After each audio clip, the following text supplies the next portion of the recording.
Welcome back to the Chicken to Duck podcast with myself, Ryan, and my brother, Micah, where we talk about anything and everything pop culture, mostly movies, and today's a good mix. We've got the solar eclipse, as you can, if you're watching on YouTube or Spotify, Micah has his solar eclipse glasses on. Can't see anything. We will talk about March Madness, honestly, mostly women's today. With South Carolina, UConn versus Iowa, controversy, Caitlin Clark. We will give prediction for UConn and Purdue and give our absolute hatred for the team of Purdue. That will happen. A lot. We'll talk about pop culture, Denis Villeneuve, a couple other things, some trailers. We have 2 trivia games, one for each of us that we made. Shout out to Tyler Whitmore. He's not going to listen to this, but we have to give credit where credit is due. Came up with this format. I think we both think it's pretty fun, pretty interesting. We'll see how hard we made it for each other. And then what we've been watching, X-Men 97 and Movie of the Week, which I talked about last week a little bit, but then we did not dive into depth, obviously. So we'll do that. But first, how are you doing? What have you been up to? How's life? Yeah, I mean,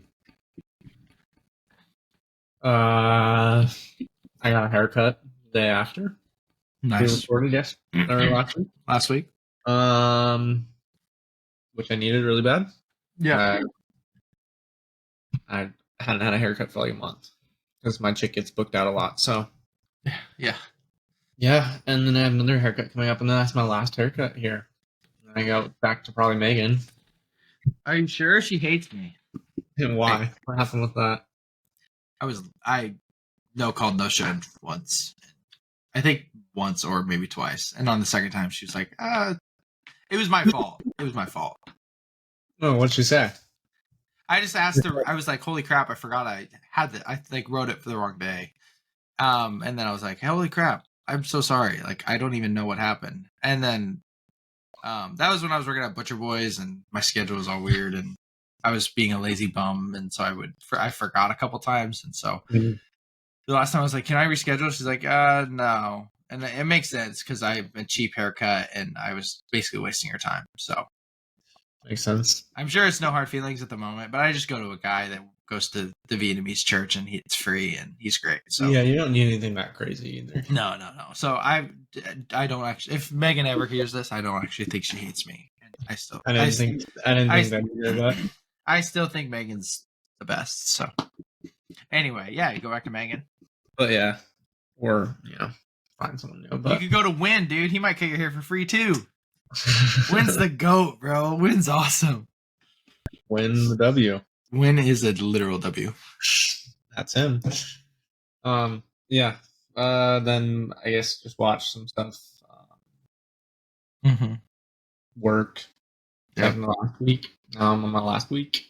Your last week of work? For Amazon, yeah. That's heat, dude. Just fire because I remember what I was going to ask you about. This was more an off-pod conversation, but I remembered it.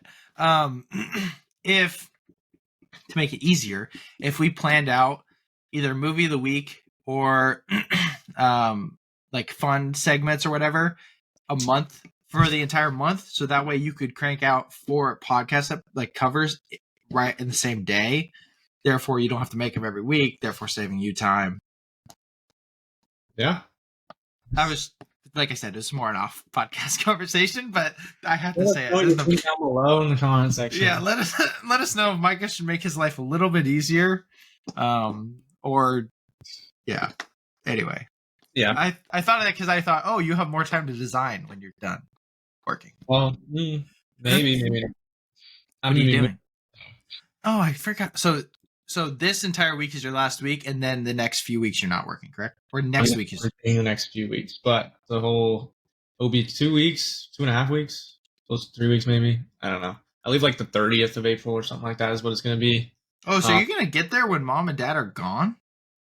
Well, I leave the 30th to go to St. George, and I fly back here when they're back. Duh. And dad get home before I leave, and mom doesn't because she's taking the train. But I'll be coming back. Yeah, all my stuff. So I forgot you're going to St. George first. That's right. But it does suck though because I get the 2 weeks off that I was And gonna get to hang out, but then they're gone the entire time that I'm off. Like they leave like 2 days after, or 3 days after my last day of work. so you're just gonna be by yourself doing Just by myself packing and getting like flights, hotels, and watching movies. doing stuff. Nice, very cool. Basically. Nice, Yep. And so yeah, but excited to be done with that. So nice. Congrats. yes. Hey, But yeah, we're going through it. It's all right. I think that's all I got really. I don't know. I Yeah, probably did more, but yeah, yeah. I didn't do a whole lot. Planning camp, which is cool. Very fun. moving Bunch up in of life. cover the numbers. Yeah. So got a Costco card. Got new You got a these new Costco things. buddy now too. Huh? You got a Costco buddy now too. Yeah. Got these pants. They're like jogger, like kind of stretchy material. They're really nice. Nice. Jen and I went and like bought stuff, and yeah, super nice. To have that. It's only $60 a year, so that's good. One of my favorite internet clips of all time is the college basketball game where the guy, or football, where the guy's like showing this girl his Costco card. He like pulls it out of his wallet, and she's like, "Oh my gosh!" It's like one of my favorite clips on the internet. That's a sleeper one. I forgot about that one. Such a good clip. Yeah, probably one of the best videos on. Probably top 5. Like it's just so good. But no, so that was good. My allergies kind of kicked in, so I've like not been feeling the best. Last night I played basketball. I have not played that bad at basketball, and like I mean everybody played bad. We took a week off for Easter, came back, and I mean it was like the week before. I told you I was like literally on fire, like could not miss. It was like I was throwing a ball into the ocean, and everything was. It felt so good. Yesterday, dude, it's just brutal. I mean, I missed like layups. Like it was bad. So bad. But it was still fun. It's exercise, you know. It's like usually like I go and it's like I gotta play basketball, so it's fun, and the bonus is the exercise. It was like the only thing that was good is the fact that I exercised yesterday. Unfortunate. But Tuesday we went to Topgolf. So Jenna took her big test, like her national cancer. Good gosh. Funny thing, you want to know what's funny about that? National. I could have texted you this, but it was pretty funny because it was like only a split second thing. I saw Kidla's story, and it was like, what was it? She made it like a title of a Friends episode type deal. It was like the one where Jenna takes her big test. Oh yeah. I thought it was a pregnancy test. I thought you guys were celebrating. That's crazy. I almost freaked out, but it was like literally for like probably 1.5 seconds. You would probably. I mean, it like the whole thing like makes sense that she's clearly talking about her, you know. Yeah. Her school. Yeah. I would definitely would tell, like you would, like Jenna obviously, and then you would tell me right away, and mom and dad, and we would obviously all know. But it's like literally just like 1.5 seconds. No, but like I would tell you in like a fun way. It would either be on the podcast if I was comfortable telling the whole world, or it'd be like obviously you'll live here now, so it'll be like I would actually do something. I wouldn't be like, "Hey, Jenna's pregnant." Like that's that's how I tell my friends. But like when you tell like your best friend and your / brother, it's like you wanna get a T-shirt or you know a Funko Pop or Uncle Micah. That'd be crazy. That'd be sick. But no, she's not pregnant. Anyway, she took the test. And then we went to a place in downtown Vancouver called Brood.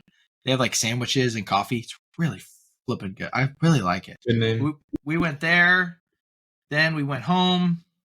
Then we went to Topgolf. Then we went to Salt and Straw. It was fun. It was a good time. I enjoyed it. Good time.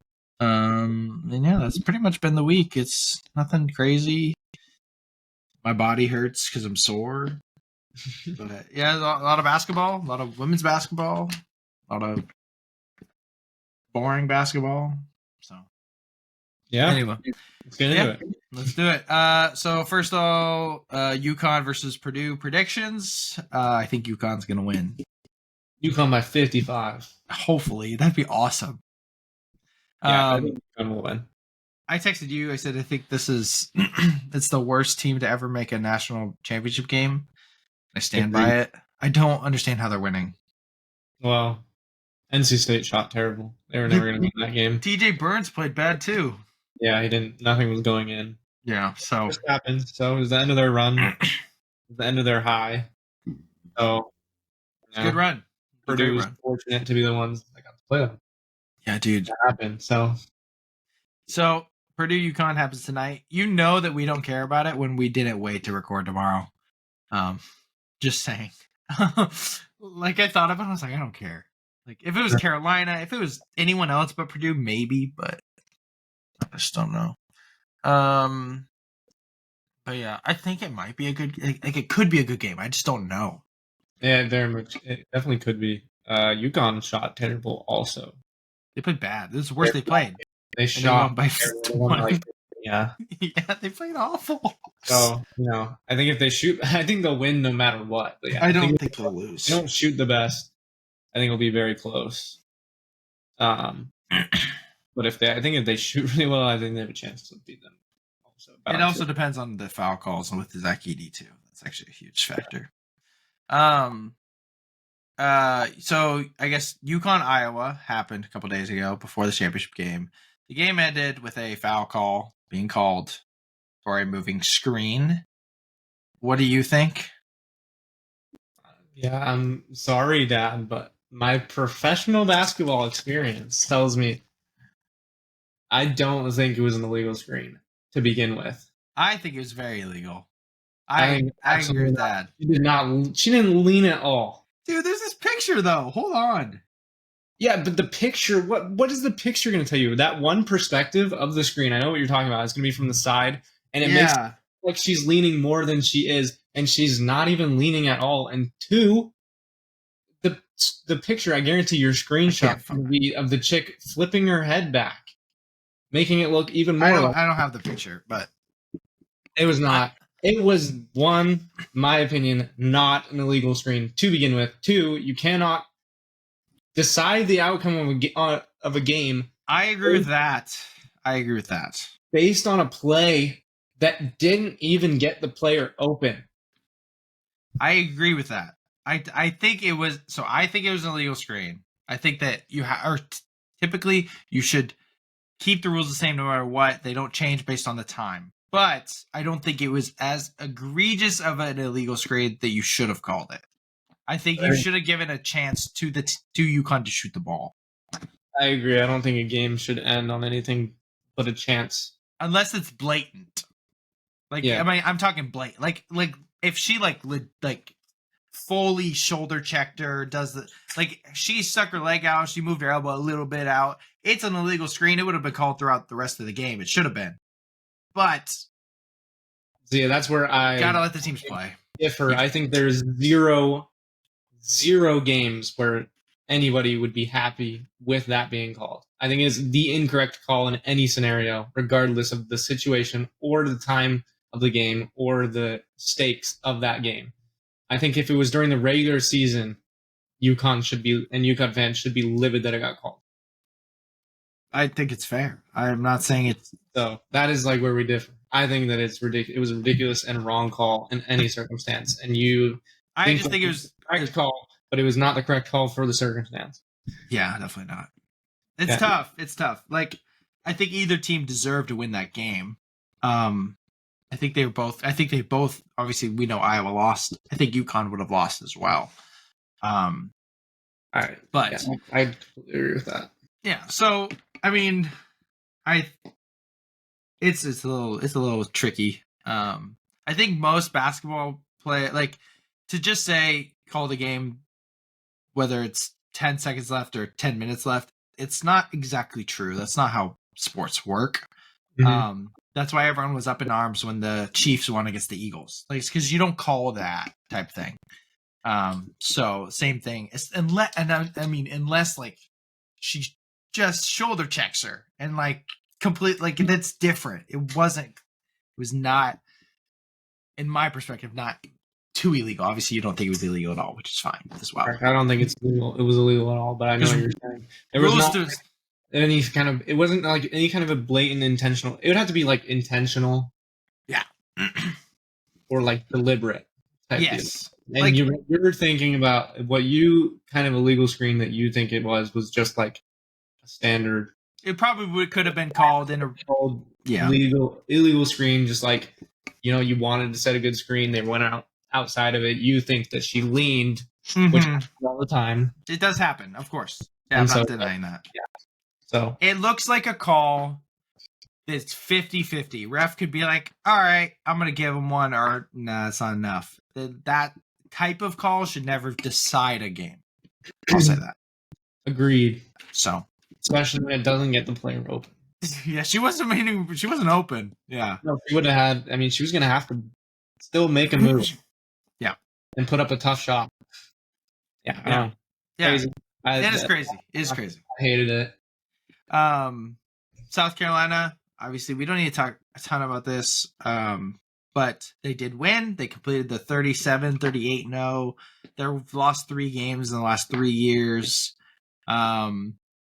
Incredible basketball team. Their coach, I forget her name. She's incredible. Dawn Staley. She's awesome. Incredible coach, incredibly humble. Yeah, they're just the best women's basketball team probably in collegiate history. They're like UNC at this point. They're very much like, don't come here if you want to be. She talked about it like during an interview during the game, I think, or before the game or something like that. She was like, I just tell the people I'm recruiting, like, don't come here if you want to be Caitlin Clark, shooting every shot you want to shoot and not being in a role. And she's like, I'm going to put you in a role no matter how good you are. Right. And, there is obviously still star players, but like, of course, you got to be humble enough to be coachable. Yeah, and that's why they're so good. They're like UConn, the old UConn girls team. Except they're a lot more like. They go all the way into their bench, and they make big plays. I mean, they're incredible. But yeah, their bench had like 40 points off the bench, and Iowa's had 0. Like this chick, Malaysia, the number 12, she's like a guard. She's like 5'11" or 6 foot or something like that. She's insane. Yeah, she is by far the most God-gifted women's basketball player I've ever seen. Interesting. She plays like an absolute athlete. Yeah. I mean, she was during the game, the championship game, she did she drove and did a wrap around behind the back, like layup thing or whatever, where you drive. I saw that. That was crazy. She got behind and then did a reverse layup or whatever. Yeah. She missed more past it. But like, that's like, it don't really happen. That don't happen that often. Right. Yeah, it's true. She's gifted and she's a freshman and she's going to be extremely good. She's going to be awesome. Yeah, I agree. If she can like learn to shoot, she will be crazy. Yep. Yeah. But they're great. They're great. They're just a way better team and they deserve to win. And they do. Besides like 3 players, in my opinion, sucks. Yeah, they definitely are carried by their best players, 100%. Yeah, and I think the drop off from Caitlin Clark too. Caitlin Clark's fantastic. Obviously, we'll get there in a second. You can talk about her game or whatever and how good she is. I think that she very much struggles against physical defense. Yeah, she needs to get better for sure. And South Carolina game, obviously South Carolina started with 18 points, finished with 23 because she had 30. I thought she had like 23 or something like that. She ended with 30. Well, still started with 18 in the only 12 in the rest of the 3 quarters. Yeah. Then they started playing physical defense and guarding her a lot tighter. Yeah, like UConn did. That one chick played her great. She did an awesome job. Yes, and so clearly a big flaw if you can't do the same things if somebody just decides to get up. Because you clearly can see with the way that if LSU played against Iowa, like they did not play her well, and she had 40. So exactly, but it's like, and one thing is like you have to be able to. I mean, you look at she's the Steph Curry of women's basketball. That's what everyone says. She is 100%. And I completely agree. Yeah, Steph gets guarded like he's the Steph Curry of men's basketball. And he has to run. He never stops running around, and he gets open, and he gets fouled and never gets foul calls. And yes, he just has to play through it and adapt and still be. yes. And that's why he's amazing. Obviously, he's one of the best players ever. Obviously, Exactly. So like top 10. 2015 Steph is 2015, 2014 Steph is like Caitlin Clark right now. Yes, On the come up. No one was really guarding her that crazy. They were like, yeah, she's good, she's great, whatever. Mm-hmm. Now they're like, well, we're just gonna make someone else beat us, and you're just gonna live in hell all game. Yeah, basically. And so she needs to, at this point, yeah, she needs to adapt. And she needs to adapt. Yeah, that's what Steph did, because Steph started as this point guard who could just shoot the ball. And people, they let him get the ball. They let him, and he was a point guard, and now he plays like pretty much solely off ball. And now he bulked up a little bit. He got his stamina up, all these things, so that he can get shots to. That's why he's I know the whole new school, old school. I think he's the best point guard ever. Like, I think he's better than Magic. Because he's a well-rounded point guard too. He's not the best passer, but he averages like 7 assists a game still, shooting the ball 45% from 3. Like, yeah, he's great. So Caitlin Clark has to adjust. You said that like people are I don't want to use that phrase. I don't know how the other phrase to use. They're just overhyped on Caitlin Clark. What do you mention? Oh, I mean, well, I just see, she was this untouchable thing. The past this two games, that. Yeah. Yeah, I didn't want to say that. Sorry. People, I mean, she's just getting a lot of media attention. For sure. For losing a national championship. Here's my leaving, but like getting. That's my devil's advocate here. Not that I think it should have been the next day. It shouldn't have been immediately. You know what I'm saying? And it was immediate. It was immediately. Okay. To be fair, like, this is me, and I'm not trying to be this, like Caitlin Clark is. I mean, we'll talk about it, but she. To be devil's advocate, she is the best women's college basketball player ever. She has the same impact that Steph had on the NBA. Like, she's changed basketball. Like, history books, like, what Basketball Hall of Fame, she should be in it because of what she's done for women's basketball. Like, whatever the South Carolina coach said, like, that was incredibly true. Obviously, incredibly humble. Like, that's awesome. But I get it. That should have been South Carolina's moment. So, like, everybody praised South Carolina. They, as a team, just completed one of the most insane runs in college basketball history. Well, yeah, year runs, and like you said, like 3-year runs, like losing 3 games in 3 years. This is like insane. This is like just as historical. Yes, it's insane. It's awesome. It's crazy. So yeah, I understand your point. Obviously, I think they deserve their flowers. Their flowers. Although the photo of Caitlin Clark. After they won the final, is actually one of the coolest. Like, it's so sick. But so there is obviously this, not overhyped, because she's not overhyped. Like, she's not overrated. That's just not true.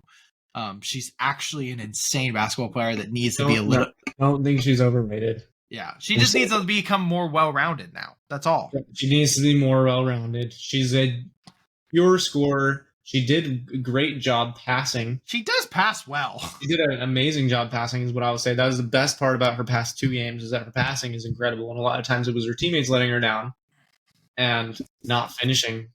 It's true. She has a great pass. She's really great rebounds at leading passes, which is really good. But I would say that she was some of her decision-making was disappointing in the past 2 games when she was getting started. There was times where she would get open for good shots and not take them and defer, which I think was stupid, because it was a better shot than what they were going to get. I mean, just because she's that good. And 2, she's got to shut up about the fouls. She doesn't foul that much. I was going to say her fouled sometimes, but like, it is nothing like we talked about. We brought up Steph or whatever. Bro gets mauled for the entire game. Yeah. and doesn't complain that much. He complains, but only a little bit. But a lot of what you see is him like when he gets the foul call or whatever, like the other night or whatever, and then he like yells and celebrates and does like a funny thing or whatever because he got a foul call. Right. She stops playing, walks back on defense, and just complains and yells at the refs and goes like this. It annoys the crap out of me. I hate it. I agree. It's bad. It's bad. And it annoys the crap out of me when she does it because it's like so annoying. Yeah, I was gonna. You're not getting fat. Like these people are just on you. Yeah, that's what I was gonna say. Her biggest. I think she has every intangible. Like I think she has the intangibles to become a pull up. Like not 3, but like pull up J, like layup, like drive the back. I think she could do it all. She needs to fix her mental. She needs to like that's her biggest like next step in my opinion. Yeah, but her not shooting the ball during the game too was like a big issue with. Then at the end of the game when they got down a little bit, like then she came down and shot like almost a half court. She shot like a logo 3, like with a minute left, and it was like and just absolutely bricked. And I was like, well, you know, you could have taken like that was like an awful shot that because you waited so long to try to put the game in your hands. Yeah, like I didn't get to watch the second half. He deferred for so long that then it put them in a point where, which was annoying. So you know, I was disappointed a little bit with their past 2 games. With facing LSU game was awesome. But she's still. She's always. Yeah, the last thing I'll say about Caitlin Clark is the whole like Diana Taurasi. I don't know. Who cares? Her clear bias and just like hatred for her. It's just so annoying and so egotistical and like, oh, she's in for a rude awakening. I'm taking Paige Beckers. So when the other chick is like, you can't not like Caitlin Clark literally changed basketball. She's like, Paige, next question. Like it's just so egotistical. And it's like, yeah, someone said this. Everybody in the NBA is like, yeah, come at this guy's throat. Like, bring it on, Rook. Ain't nobody hating on Wemby. Yeah. Everyone's supporting Wemby because Wemby's a young star. Like, that's good. To be fair, when he was entering the draft, a lot of people hated him. But not the NBA. Not players. Yeah. No, not the players. That's what I mean. People, I don't care if people hate Caitlin Clark. Yes, we're hating on him. The players, it's weird. And he was a bust and whatever, and people are, you know, like I said he's going to be a bust. I was so wrong. Like the public service announcement. I was wrong. I think too. The same thing like with this. People were like, "Oh, yeah, just on him or whatever," and like, well, I can't wait for him to be in the G League in 2 years, whatever. And now he's great. He's so good. And he's it's actually crazy. Like, how long do we wait before we say he's MVP candidate? And type deal. And now everyone's like, it translated. Fair enough. He's good. He's great. It's awesome. It's fun to watch. But no, so Caitlin Clark, we need to give her flowers while also being like she's still got to grow. She does. She has to grow. But yes, I mean, I don't think that I don't know how you can deny that she changed like 80% of changing women's basketball this year. And the other 15% is South Carolina, and 5% is just the rest. Exactly. So she's definitely the leading force. And in terms of Paige Beckers, she's good. She's a fantastic player. She's so good. Arguably could be. I don't know anything about WNBA. If we translated, and so I'm not going to speak on this is facts, but I feel like if it's translated to men's basketball, people would be, or even like the NFL, we're talking Paige Beckers more pro ready. Caitlin Clark, higher ceiling. She's a pure scorer. She can pass pretty well and prove that towards the end. But for the most part, she's a pure scorer. So Paige Beckers is well-rounded. Out her game. Will she do this? Paige Beckers started as a pure scorer coming out of high school, got injured, stayed the whole time at UConn in a very well-rounded program, and she has the most complete game, in my opinion. Right. She's not going to, she can go out and score 30. She's not going to very often. but she can rebound, she can pass really well, and she's very mature. She's very mature. Mentally a lot further along than yeah. So there's that. But yeah, give Caitlin her flowers. Obviously. Caitlin is she's done so much for women's basketball. So and then I guess since we're on the topic of women's basketball, Lisa Leslie keeps talking about how she scored 101 points in. Well, yeah, we just started talking about this before the podcast. Like, well, this would be interesting to like talk about on. I don't know a lot. You seem to have a lot more opinions. There's not like a lot, but like she came out very recently with all like the women's basketball popularity or whatever, and just like getting talked to, just like briefly. And I saw a clip, and it was just like some random like ESPN cutaway type deal. Yeah, it was weird. It was strange. And so, I mean, it was probably just like a commercial or halftime thing. It's like a hashtag ad. It was weird. It was weird. But then she was like, "Oh, I did it in 16 minutes, no 3-pointers," and like just did it. And I was like, "That's not." She tried to clarify. She was like, "Let me clarify. This is what actually happened." Like, she also says, "I have footage." 2 8-minute quarters. Yes. 16 minutes, 101 points, 0 threes is, I don't think that's possible. That's 50 shots and some free throws, obviously. But like, just die. I mean, you're scoring, it's like 6.5 points every minute without fault. So you have to make 3 shots a minute consistently for 16 minutes straight. That just seems insane to me. It seems very unlikely. Yeah, it's just ridiculous. And then, yeah, to say, "Oh, I have footage," you're not going to show us, though. So, like, what's the point? The only footage I see makes me is a 30 for 30, and it's in 260p. And it is a news clip, though, to be fair. But she's not playing against. I don't. But then they show 4 layups and no one's guarding her. Like, and everyone's like, "How tall is she?" Yeah, it also just looks like she's playing 5th graders. It looks like. Yeah, I don't know. It's 6'5". Maybe she did do it. It's not impressive. I don't know. Regardless, yeah, I'm completely unimpressed. I would score 100 points against Elijah. Yeah, that's like essentially what's happening. Literally. Yeah. So, anyway. Oh, the Rangers are playing good. Mm-hmm. Yeah, that's nice. I've watched like a game or two. Even with injuries. Yeah. We've been cooking the Astros. I know we lost last night to the Astros or yesterday, but we were cooking the Astros. Mm-hmm. The Astros suck. They're like 3-7. Yeah, they're bad. All right. Moving on. All right, so Dune Messiah officially in development. Absolute W. Did you see Dune Awakening? The game? Yeah. People are meat riding that. It looks cool. Yeah, it like looks all right. None of it's gameplay footage. I don't care. It doesn't look that crazy though. Yet. It hasn't been released, right? No. Oh yeah. I'll check. It's a theatrical trailer. I'm a Dune stan now, so like I'll check it out if it looks fun. I might buy it. I don't know what's gonna be too crazy about it. It's also like I don't want to spend $70. Like I don't think it's adapted. It's not adapted from the movies.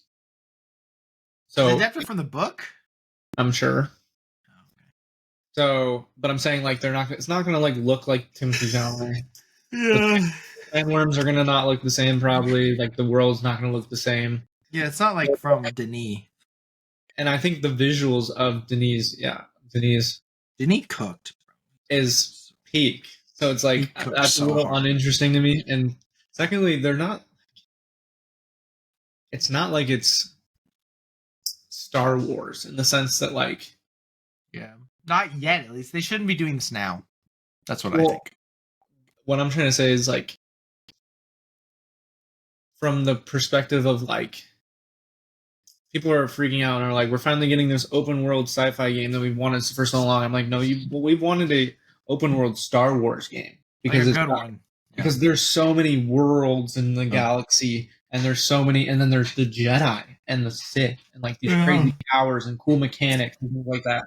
And Dune is just a futuristic human race with no AI, and they have like the Messiah who has cool powers, and the Bene Gesserit who have, weird powers.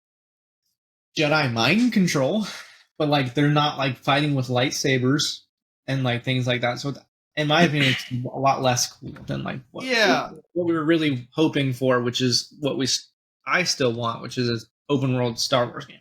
The fact that we don't have like a GTA Star Wars is insane. Crazy. It's so ridiculous. Like, it would make a gajillion dollars. Like, so much money, dude. I would buy that game in an instant.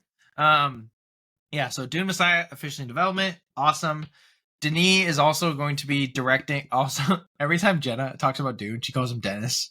Denis Villeneuve. The first time it was an accident, and now I said no, it's Denis. Now she does it to be funny, and honestly, it's quite funny. But she does Denis like, Villeneuve. That's kind of what she says. She calls him her boy Dennis. She goes, my boy Dennis, and I think it's hilarious. So, but he's directing an adaptation of Nuclear War, a book described as a chilling cautionary tale about where the world might be headed at a time when too many countries have nuclear capabilities. Crazy sequel to Oppenheimer. That's awesome. I mean, we literally get two of the best working directors, literally probably the two best working directors. I mean, this movie is essentially the ending of Oppenheimer. Yeah, which is sick. It's going to be, and it's like the same theme. It's going to follow the same theme. Oppenheimer's obviously, the theme was like once you unlock nuclear power, it's just this overlooming threat that once somebody decides to launch one, the entire world ends. Yeah. Because everyone will just do it to each other and everything will get destroyed and no one will win. So it's this balance of like, is nuclear war really a threat? Like, is there anyone dumb enough to launch a missile knowing that if they do it, they will also lose and everybody will lose? Mm-hmm. Or is it still a threat? Or is there someone that's that insane?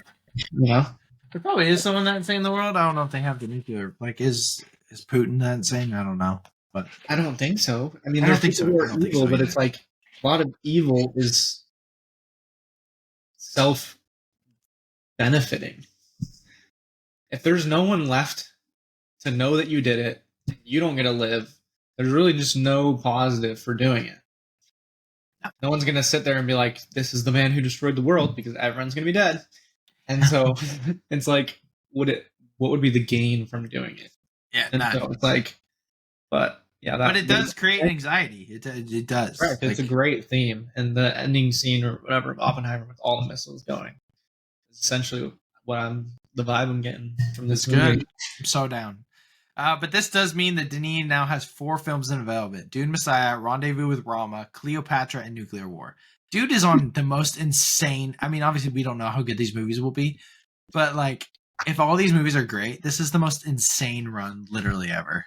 I wish that it was. I wish he was just dedicating his life to Dune. Yeah, but this is the last Dune movie he'll make. I know, but to complete Paul's arc. Rendezvous with Rama's been in development for a while though. So that's his next movie to come out. Will be Rendezvous with Rama. So I don't even know how much they're working on at this point. Yeah, obviously. And then Dune Messiah though, the script's almost done. Yeah, and Hans Zimmer's been working on the score. Yeah, absolutely insane. So it's gonna be. I mean, it's still gonna be a while, but sooner than it would have been, because they just knew they made something goated, so they started working on it before it released. Yeah, good for them, honestly. It was literally insane. Ben Ritter got to see Dune Part 2 at the Chinese Theater in LA. Yeah, he's like, it was sick. That's pretty cool. Yeah, that's pretty awesome. Experience. Julia Garner has been cast as the female Silver Surfer in Fantastic Four. Obviously, a lot of people are freaking out. There is a female version in the comics. They just chose the woman version. No matter. I don't know why, because I mean, it's the same people that freak out. I know why, and I don't know why. It doesn't matter a lot, but the male Silver Surfer is it's beloved. I get it. I get that I'm disappointed. Yeah, but I don't care. The male Silver Surfer. But I'm not like MCU. No. I don't think that they didn't do something outrageous and change something I think they did it because the main villain's gonna be Galactus. That's what I think. Yeah, I mean, I've seen that. Yes, I don't have a huge issue with it, other than I'm just disappointed because I wish we got another adaptation of Male Silver Surfer. Yeah, right now, but that's which right. we will eventually. Julia Garner's like an amazing actress, apparently. So, Michelle Pfeiffer, Dominic Sessa, Chloe Grace Moretz, star in a holiday comedy. Oh, what fun! It follows a woman, Michelle Pfeiffer, who organizes a special Christmas outing, but her family forgets her in the shuffle. It's Home Alone Adult version with Dominic Sessa, who apparently just is in Christmas movies. Cool. I don't know. It's not enough information. We Live in Time, a love story starring Florence Pugh and Andrew Garfield. We've talked about this. It is described as a portrait of a marriage and what it means to create a family. Yo, dude. Beautiful. They're gonna cook. I saw someone say that Florence Pugh and Andrew Garfield don't take normal roles, so this is going to be the most heartbreaking thing you've ever watched. It's true. So I'm so excited. I was excited based on one photo. So me too. Goodness. Jeremy Allen White has been officially cast as Bruce Springsteen. We talked about it last week, but officially he's been cast. Cool. He's a good casting. They look kind of similar. He's such a good actor too. Young Bruce Springsteen and him look honestly surprisingly similar. Just darken his hair. Yep. Jonathan Majors is not going to jail. He gets a year of domestic violence counseling. Doesn't matter. I think his career is over anyway. But yeah, he's cooked. He's cooked. Yeah, I guess good for him for not having to go to jail. But the reason he doesn't go to jail is because the people, the girl, whatever, didn't want him to go to jail, which is odd. I mean, it's all kinds of. But yeah. Trailers. Maxine, the third Ty West movie with Mia Goth. I haven't seen the other two, but neither have I. But they're available. I'm probably gonna watch them. Yeah, they're supposed to be good. They're all supposed to be really good. They're on streaming somewhere, I think. Pearl X, and then this is Maxine. What do you think? It looked really good. It does look good. Like really, really good. Looks very interesting. I don't know if I've really remembered the trailers for the other movies. I know the premise of both the other movies. But Arcadian's like a post-apocalyptic type deal, and Fly Me to the Moon is about. I meant X and Pearl. Oh, I was like, all right. No, I watched the other two trailers. I'm talking about the trailers for. Oh, yeah, I don't know what they're about either. I don't know exactly what they entail, but this one looked a lot more interesting.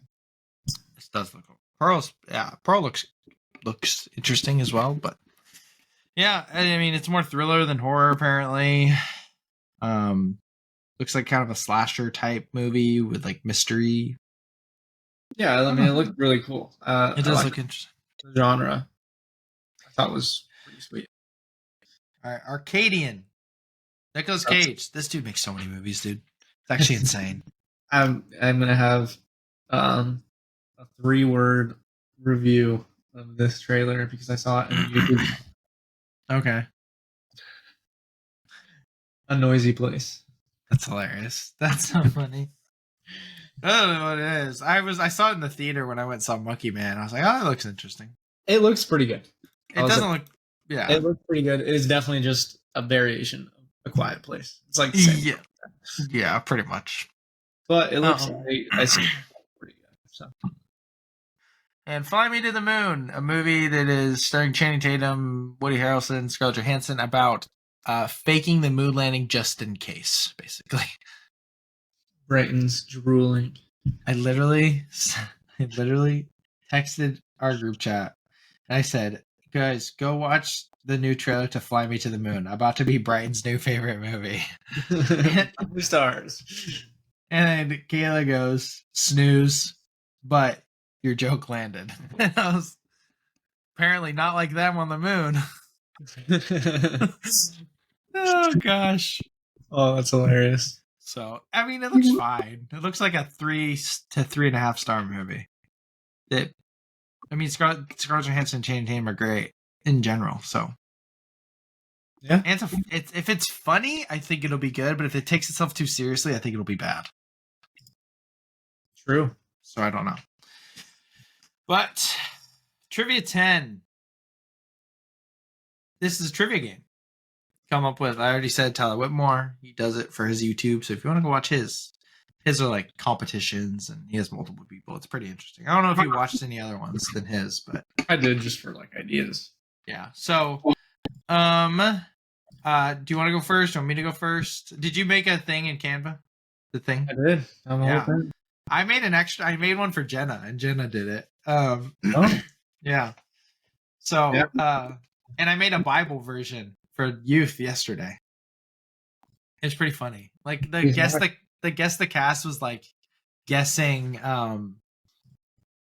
Bible characters and what Bible story it is. Oh, that's me. Oh, that's you. Well, this is one you sent me, but I just didn't change it. Oh, okay. All right. I didn't find a picture of you, so yeah, I just found one on Facebook. All right. Yeah. So the premise you'll get it along the way. But yeah, I'll have you read out. Oh wait, that's mine. Wait, what? Wait, which one? Oh, here. Here. Okay. Does this change it? Dude, that's my first question for you is about Hayao Miyazaki. Yeah, this is mine. No. Okay, that sucks though, because I just had a presenter view plus the audience view, but I don't think I can control the audience view one with. Oh, okay. Gotcha. All right. I have to like that. Yeah, this is all kinds of whack. I have to like change. Yeah, I have to like switch things for it to update. Okay, I just need to do it a different way. Exit presentation. Stop for a second. Present. Full screen present. Share. All right. Okay. All righty. Question 1, 5 points. This is multiple choice. But we're starting off with, and it is, which of these Hayao Miyazaki films was the first to win an Academy Award for Best Animated Feature? My Name of Totoro, Princess Mononoke, Spirited Away, or Howl's Moving Castle? Spirited Away. Correct. Nice. Let's go. Oh god. Starting off with an easy one. Yeah. Now. Oh my god. Oh no. Oh, I didn't see anything. My stinking notepad landed on the space bar. I didn't see anything, so you're good. Okay, 5 points. Okay. 1, 2, 3, 4, 5. Okay. How many feature-length appearances does Godzilla have? It's multiple choice, right? Yes. 38. Oh my gosh. Well, 31, 38, 44, 56. I don't even remember which one it is. 38. It took a long time. It did. It took a while. I would say 38. It took like 2 hours, probably. All right. You said 38? Yeah, B. Bang! Wow. Mike Breen. Bang! I don't know why. I thought 56 was too much. I was between 38 and 44. I put 56 because it was the only one that was far away. And so I thought that you'd think it's possible. Yeah. There's so many. So I thought that's like a randomly large number of movies. Yeah, that's a lot. Yeah. All right. Into our non-multiple choice kind of answer. Yeah. In our beloved Snack Shack, what gift did Shane give to AJ just before the end of the movie? Because the question ended differently, but I didn't want to spoil. Yeah. So bear repellent. Bear spray. Bear spray. Let's go. Oh gosh, I've seen this movie 4 times. I hope I. That's why I thought about doing a harder one. So like he's seen it like 4 times. I have watched it quite a bit, so I hope I would know because there's another gift too. Hopefully you don't got your book anywhere near you. But that's okay because I have another later on. I had two options for questions. So yeah. But Dune is an adaptation of the critically acclaimed novel written by who? Frank Herbert. Yeah. To be fair, my books are here, but I did know that. Oh, random question box. No way. Oh well. Just come up, ask, think of something on the spot. Okay. Let's see. I mean, I don't have anything that interesting. Who was here? Does this won't show up? Who was Cars character Strip Weathers based off of? He's a real racer. Dale Earnhardt. Oops, I just opened the video. No, I'm trying to remember his name. Something, I think it's something Petty. Richard Petty, maybe? Yeah, Richard Petty. All right, well, that's a good question, and I got one wrong. There we go. And his nickname in racing was the King. And he drove a baby blue Plymouth, 1972. Oh, that's sick. I didn't know that. Yeah, wow. There you go. All right. Wow. All right. Now we got matching game box edition. I need pen and paper. Hold on. 5 points for each movie you match correctly. Okay. You got the Before trilogy. Oh my gosh, dude, you're cooking. All right, hold on. What do you mean? Okay. So basically, basically we got the production budget and the global box office, and that will be matched to one of these movies. And so he's got to correctly put them in the order to match these. This one's number one with $2.5 million production budget and $5.5 million global box office. Number two is a $2.7 million production budget, and the global box office was $15 million. And the production budget was $3 million for number three and $23 million for global box office. And now he's got to match which, starting left to right. I mean, what originally pops out is like he had the least amount and made the least amount, and it just increases. You just put them in all three of the correct positions to trick me. I can't believe you haven't seen these. You need to watch. These are so good. But like, there's no way that Before Midnight made 23, right? Dude, there's just this is hard for a reason. I mean, there's so hard. No reason why his first movie has to be his least budget and his last. That's true. Yeah, because it could just cost less, and his second movie could make the most, and the third one, because like you said, you didn't think that Before Midnight would make that much money. So I'm gonna say, I think number two, so it made 15 million. Oh no, I don't. Yeah, so just say 1, 2, 3, or 3, 2, 1. Yeah, so 3, I think 2, 1, 3. Gosh dang it! I'm gonna say 2, 1, 3. 2, 1, 3. Let's see what it is. It was 1, 2, 3. Gosh dang it! I should have went with my gut. And I didn't change the values for these, so ignore that. But that's fine. That's fine. Yeah. So it was. I should have went with my gut. The first one was 2.5 with 5.5, and 2.7 with 15 million, 3 million with. I was right. I literally said it. That's hilarious. You did. You said it. Oh, that's funny. Nice. All right, now we got the matching game Rotten Tomatoes edition. Okay, you get again 5 points for each movie you match correctly, and also you got 5 points last round. Yeah. Just for your information. All right, rom-com edition. This guy loves rom-com. Oh gosh, I do. So we got our first one is 94% critic score, 89% audience score. Then our second one is 85% critic score, 84% audience score. So very even. And then our third one is 91% critic score, 89% audience score. And our movies are Palm Springs, When Harry Met Sally, and 500 Days of Summer. All fantastic movies. Oh, really good movies. Yeah. Oh my gosh. All right. Let's see. For some reason, I know. All right, I think I got this locked in.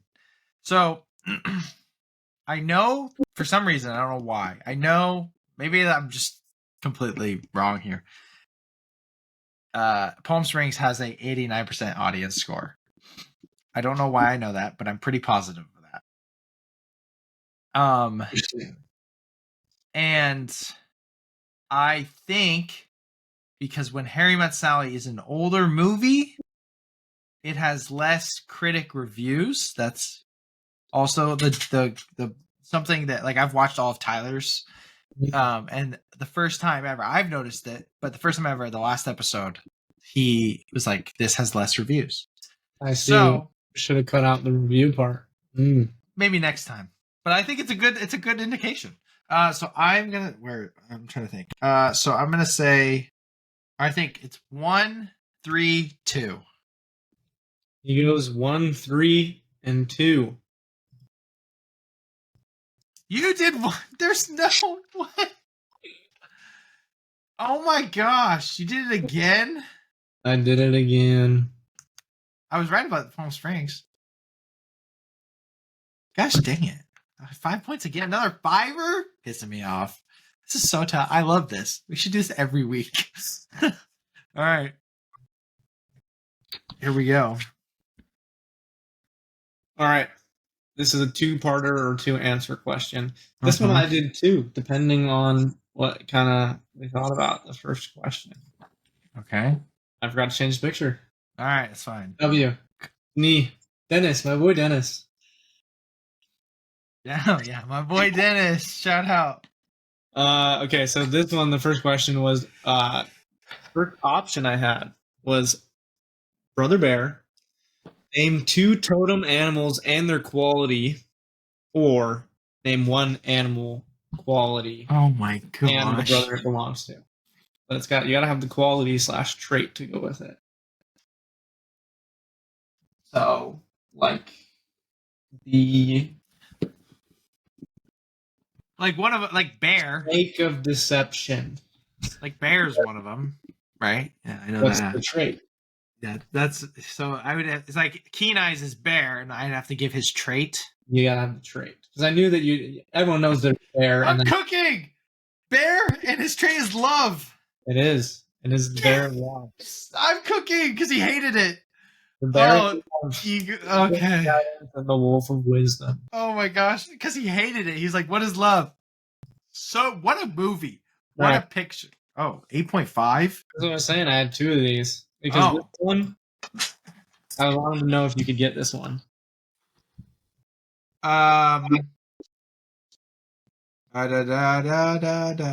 12. Are you gonna read it? Or do you want me to read it? I was putting down your points.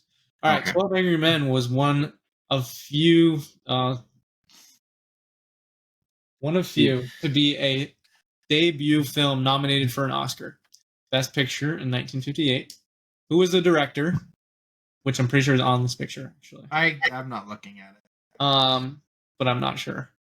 And what film won the Oscar that year? It is directed by Sidney Lumet. I you knew that, and I was wondering if you knew what picture won over it. Oh, what movie? Oh, I thought you meant. Oh, yes, it didn't win. Yeah, I thought you meant like it won another Oscar. I was gonna say screenplay. 58. It didn't. You've seen the movie. I've seen the movie. That's crazy. Otherwise, I wouldn't have asked it because it's like that's so random and old. Like 19. These movies are from 1957. So, and it wasn't there. 54 was Godzilla. How did this not win Best Picture? That's crazy. What if I said you loved the other movie too? Yeah, that's what I think. I think I love the other movie. I think you have this one higher. But they're both higher than this? No, you have 12 Angry Men higher, obviously. Oh, okay. Because you love 12 Angry Men. It's like one of your favorites. Yeah, literally amazing. I love the movie. Probably Hitchcock. It's probably Hitchcock, honestly. I thought that was your guess. Oh no, well. I was gonna say Rear Window. So, I do love Bridge on the River Kwai. It was Oh, the- I should have known this. I should have known this. That pisses me off. I love it. That's awesome. All right, ran the bus. Ah. Eventually, this is higher or lower. You get points per and 20 points total. We're starting with Sunshine. Our line is 3.7 on letterboxd. Is mid-90s higher or lower? 3.7. Oh my gosh, I should know this. Sunshine is like an underrated movie, and then mid-90s is a movie that like people love, but also some people don't like it at all. Sunshine is very underrated, and mid-90s is very polarized. I'm dang it. I'm gonna say higher. I'm going with my gut. I don't actually remember. This is gonna be a surprise for me. All right. I know it's close. Yeah, I would imagine. 3.8. Thank God. Higher. Oh, okay. All right. Higher. Everything Everywhere All at Once. Higher. 4.6. It's so high. So undeserving, but yeah. All right. Raging Bull. Unfortunately, I'm gonna say lower. Oh my gosh! All right. I knew this one was gonna be a good one. So you got what? 1, 2, 3. So 15 so far. It's one of his highest rated. I'm gonna say higher. I think it's higher. I think it's 4.3. Oh my goodness, he goes with higher. And he gets it. It's 4.4. I knew it was highly rated, man. People love Miyazaki. I had to. If it was like Totoro, I might have said lower. But Row is lower. So yeah. Interesting. All right. This is awesome. I love this. This is so much fun. Yeah, guess the cast. One by one, cast members will be revealed. The first person gets revealed. If he guesses it, he gets 40 points, then 30, then 20, then 10. Harry Connick Jr. I don't even know who this guy is. This sucks. I don't know who this You don't guy know who is. Harry Connick Jr. is? Like, I know who he is, and he's in a movie that I, like, recently watched. He's in a lot of movies, I think. Oh my gosh. This is going to piss me off because I think it's the movie that I just watched. I don't know anything he's in. I could not have told you anything he's in either. Yeah, this is foul. That's good. That's the reason why this is good. This is so foul. Would you like to pass? I might as well throw out a movie. But you don't know anything he's in. I don't know anything he's in. Hold on. Let me think. Give me a shot in the dark. The biggest shot in the dark, literally ever. Pissing me off. No way. Gosh, I don't. Alien. I don't know. Alien. No.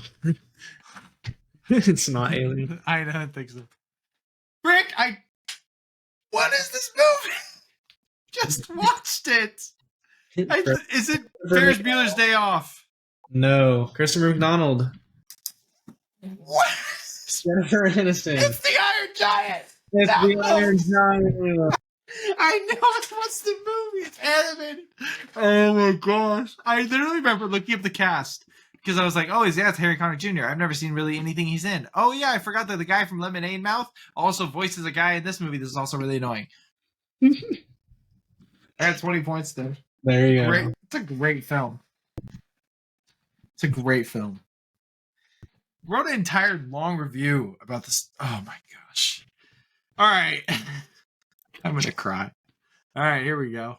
How many points did I get? A lot. That's what I expected.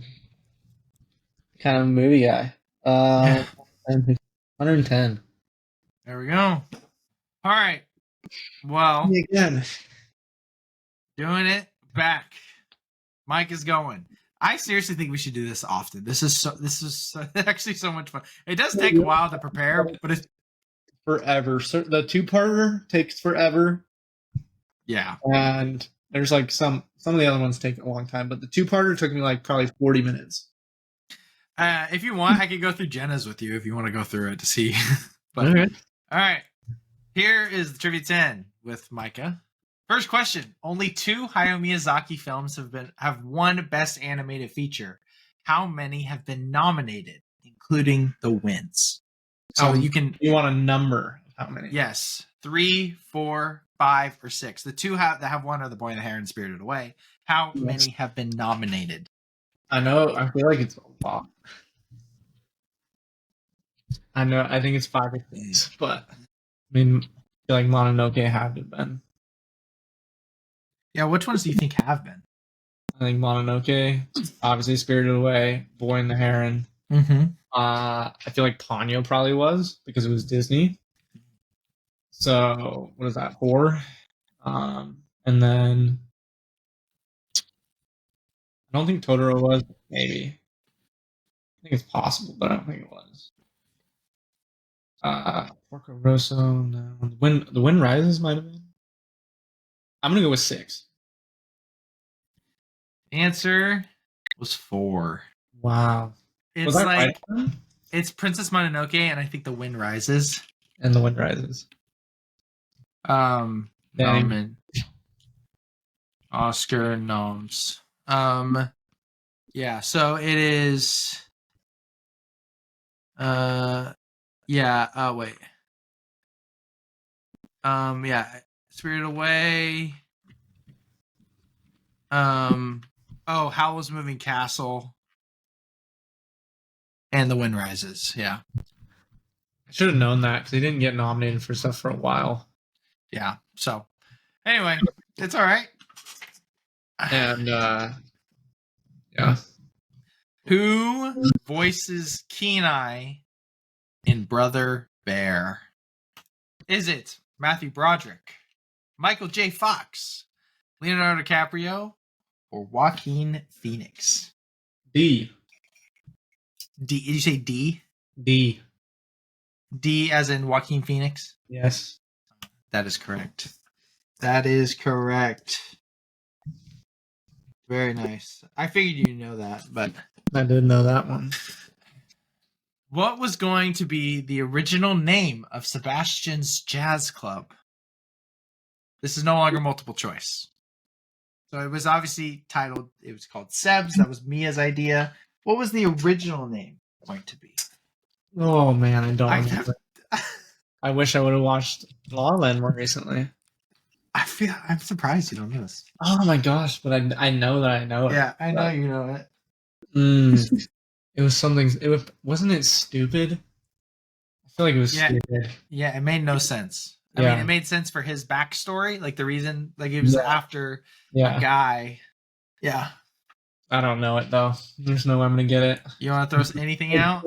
So like on the tip of my tongue, but it has to do with food. No, it has to do with chicken, but it does have to do with chicken. I can't remember it.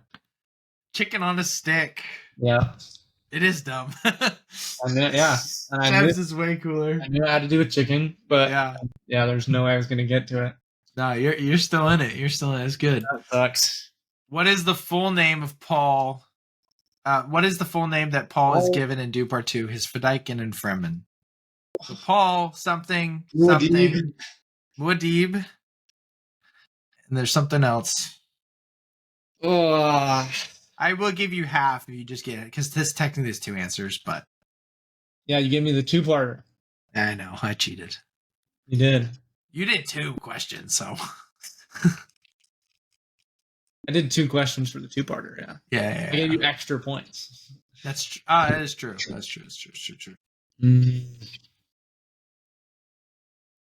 I mean, I can't remember what this. I'll give you the full points because I did write 2 things, but I can't remember the full what the name was. Muad'Dib Usul Atreides. Yeah, Usul. I knew it was the whatever. Listen, Gaib. Yeah. All right. In Interstellar, what one-word message does Cooper send to young Murph in Morse code through the bookshelf? This is so mean. You want to know why this is mean? Why? Because I never watched this movie. Why do you never watch it? Because I love it so much. I've seen it once. Literally like your favorite thing ever besides Dune. And I don't think I've seen it. I haven't seen it. Last time I watched it. How long ago was that? 3 years ago. Yeah, you gotta watch it, dude. Think about the movie. Think about what's happening in the because older Murph comes in the room and I know the whole I know the whole deal. Don't worry. I know. This whole thing is the reason why I love the movie. it's real beautiful. It's real good. But yeah, I don't know why. I don't know if I've ever talked about that either. But I literally don't, because I praise it all the time and I tell everyone else to watch it, but I do not watch it. I have a weird. I don't know. I have a weird thing with it. Interesting. Because I don't want it to get old. I get that. Yeah. I'm gonna go with like love or something like that. I know it's something heartfelt. It is stay. Stay. Yeah. Yeah. No. Fair enough. It's tough. Fair enough. All right, box office matching game. I don't remember what I did for this, but it's not nice. All right. Nice. Oh. Yes. Okay. So we have Napoleon Dynamite, mid 90s, and A Ghost Story. You have a production budget of 1.7 million and global box office of 9.3 million. You have a production budget of 100 million and a global box office of 2 million and a production budget of 400,000 and global box office of 46.1. Okay. 213. 213. Mm-hmm. Correct answer is 312. Yeah, Ghost Story. Ghost Story was cheap. I figured it was cheap. Wait, what did I say? 213. I'm surprised you didn't pick Napoleon Dynamite to make the most money. Yeah. So, alrighty, matching game, box or Rotten Tomatoes edition. Here we go. Crazy Stupid Love. Revenge of the Sith. You picked 379%. To be fair, I picked the movies, then I did it, and I was like, oh. So essentially you're going for what is the most beloved audience movie? 79, 70, 79, 78, and 79, 66. I'm gonna say, oh man, I gotta write this down. My bearings. This is so good. Okay. I guess I'm going with 1, 3, 2. 2, 3, 1. Keep swapping. I've gotten the middle one correct every single time. Every single time. Yeah, exactly. Alrighty. Next one. 2 was. Go back. I don't know how. There. Click on that side. Yeah. Oh, yeah. 2, 3, 1. Okay, no, 2 was. Wow. Yeah, I'm surprised too. 2, 3, 1. Okay. So I picked that. Yeah. I went a little bit with the reviews. I knew that Revenge of the Sith was going to get reviewed by critics the most. Yeah, of course.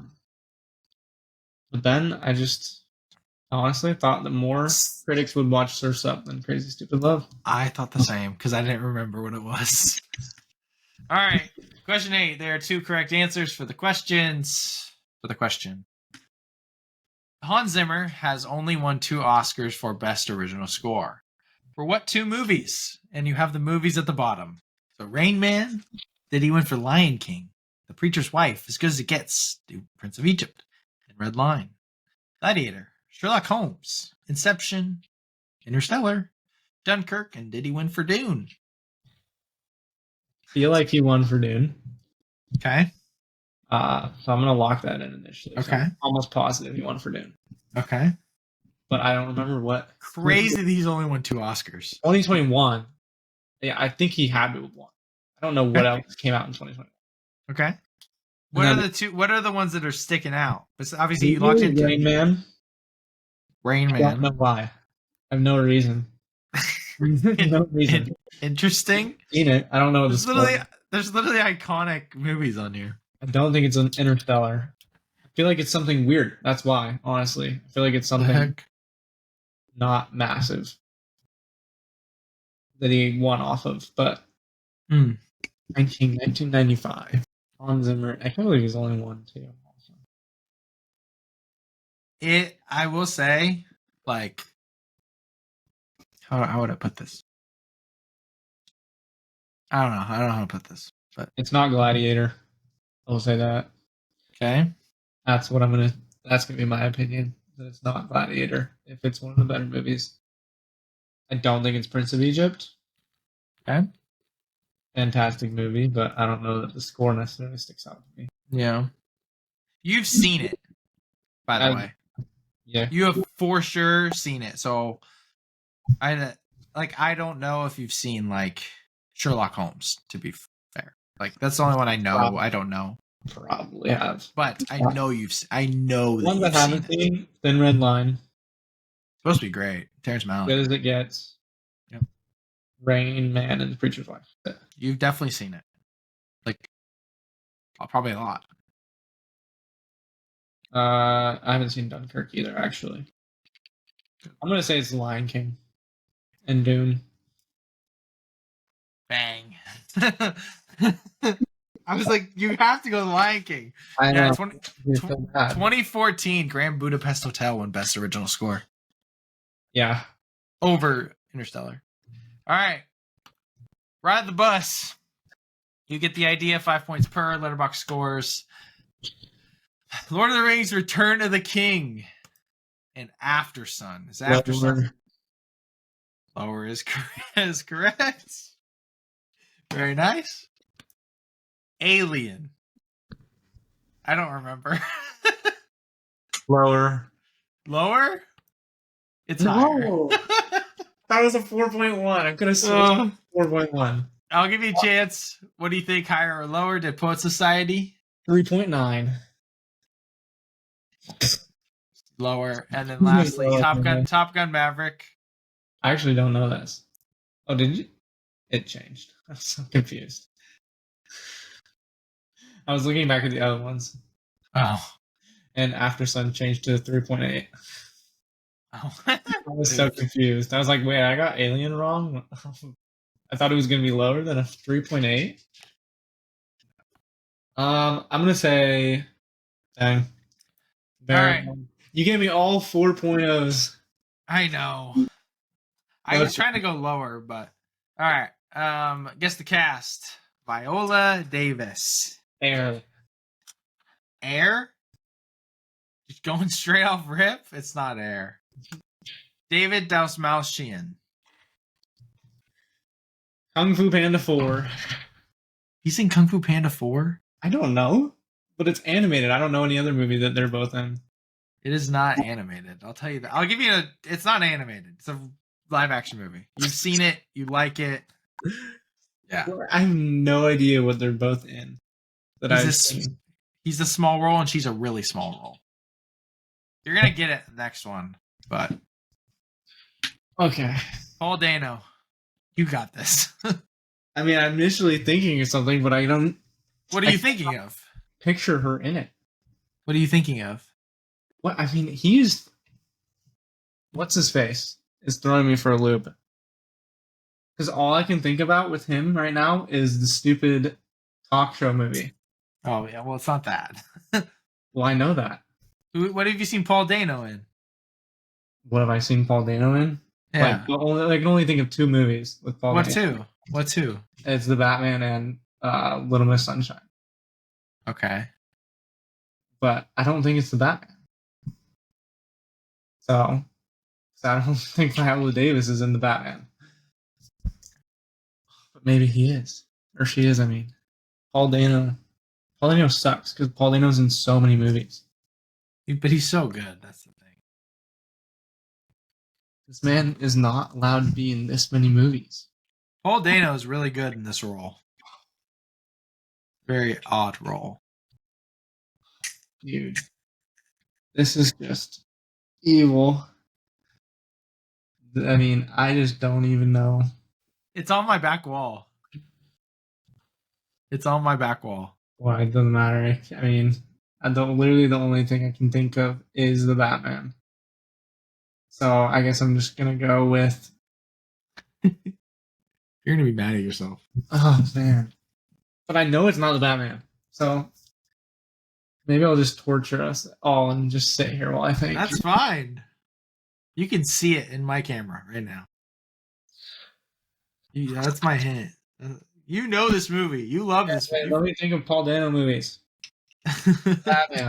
The adult Swiss Army Man, and it's not that because there's only two people I think in that movie. What's on The other there? one's Daniel Radcliffe. This is hilarious. I love this. Oh, he's in There Will Be Blood, but she's You not. haven't seen. I You don't haven't think. seen. I You don't haven't think. seen that either. Oh, true. You wouldn't do that. Exactly. He's in what's the new one? Oh, Dumb Money. dumb Dumb money. He isn't dumb money. Similar vibe. What's her face? I would say not that vibe. It's No, not not the dumb money. movie vibe. Gosh, what's his face? Pete Davidson. Similar vibe. Oh, Oh, you get it? I got it. What is it? Prisoners. It is Prisoners. I still don't know who she like. Viola Davis. Who is she? She's the other family's mom Oh, like she's the mom of the other daughter. of the black family, like Terrence Howard, the old War Machine. Yeah. Her, yeah, Wow. yeah. She's unrecognizable. It is Prisoners. She is completely unrecognizable to me. So, In that movie, I cannot picture her at all. Do you want to go through Jenna's really quickly? Sure. It won't count. Yeah. You got 90 points. 90 points. This one is like there's more questions, but we're gonna rip through this. Okay. What city in Alaska does the proposal take place? Anchorage. I don't know. Oh, there's options. Ketchikan, Juneau, Anchorage, or Sitka. I'm still gonna say Anchorage, but It's Sitka. okay. All right. What does Timon say grubs taste like? Chicken, beef, bacon, or ham? I'm gonna say chicken, but I can tell you. Chicken's correct. In the movie Spirit, Stallion of whatever, what A-list actor voices Spirit? Brad Pitt, Jake Gyllenhaal, Ben Affleck, or Matt Damon? I don't think I've ever seen Spirit. So I'm gonna say Brad Pitt. Matt Damon. In Avengers Infinity War, how many possibilities does Doctor Strange see? 13, 14, 15, or 16 million? 13. 14. That's what I said. What ribbon is Chani? What color ribbon does Chani wear in Doom Part 2? Color ribbon? That color ribbon. In her hair. Blue? Blue is correct. Okay. Do you know why? Because it matches her eyes. No, because feminine women wear blue ribbons in their hair when they're in love. In National Treasure, what fake name does Ben Gates give Abigail when they first meet? John. Benjamin. Paul Brown. You say like Benjamin Franklin. What is Chef Gusteau's saying that's made prominent throughout the movie Ratatouille? Gosh.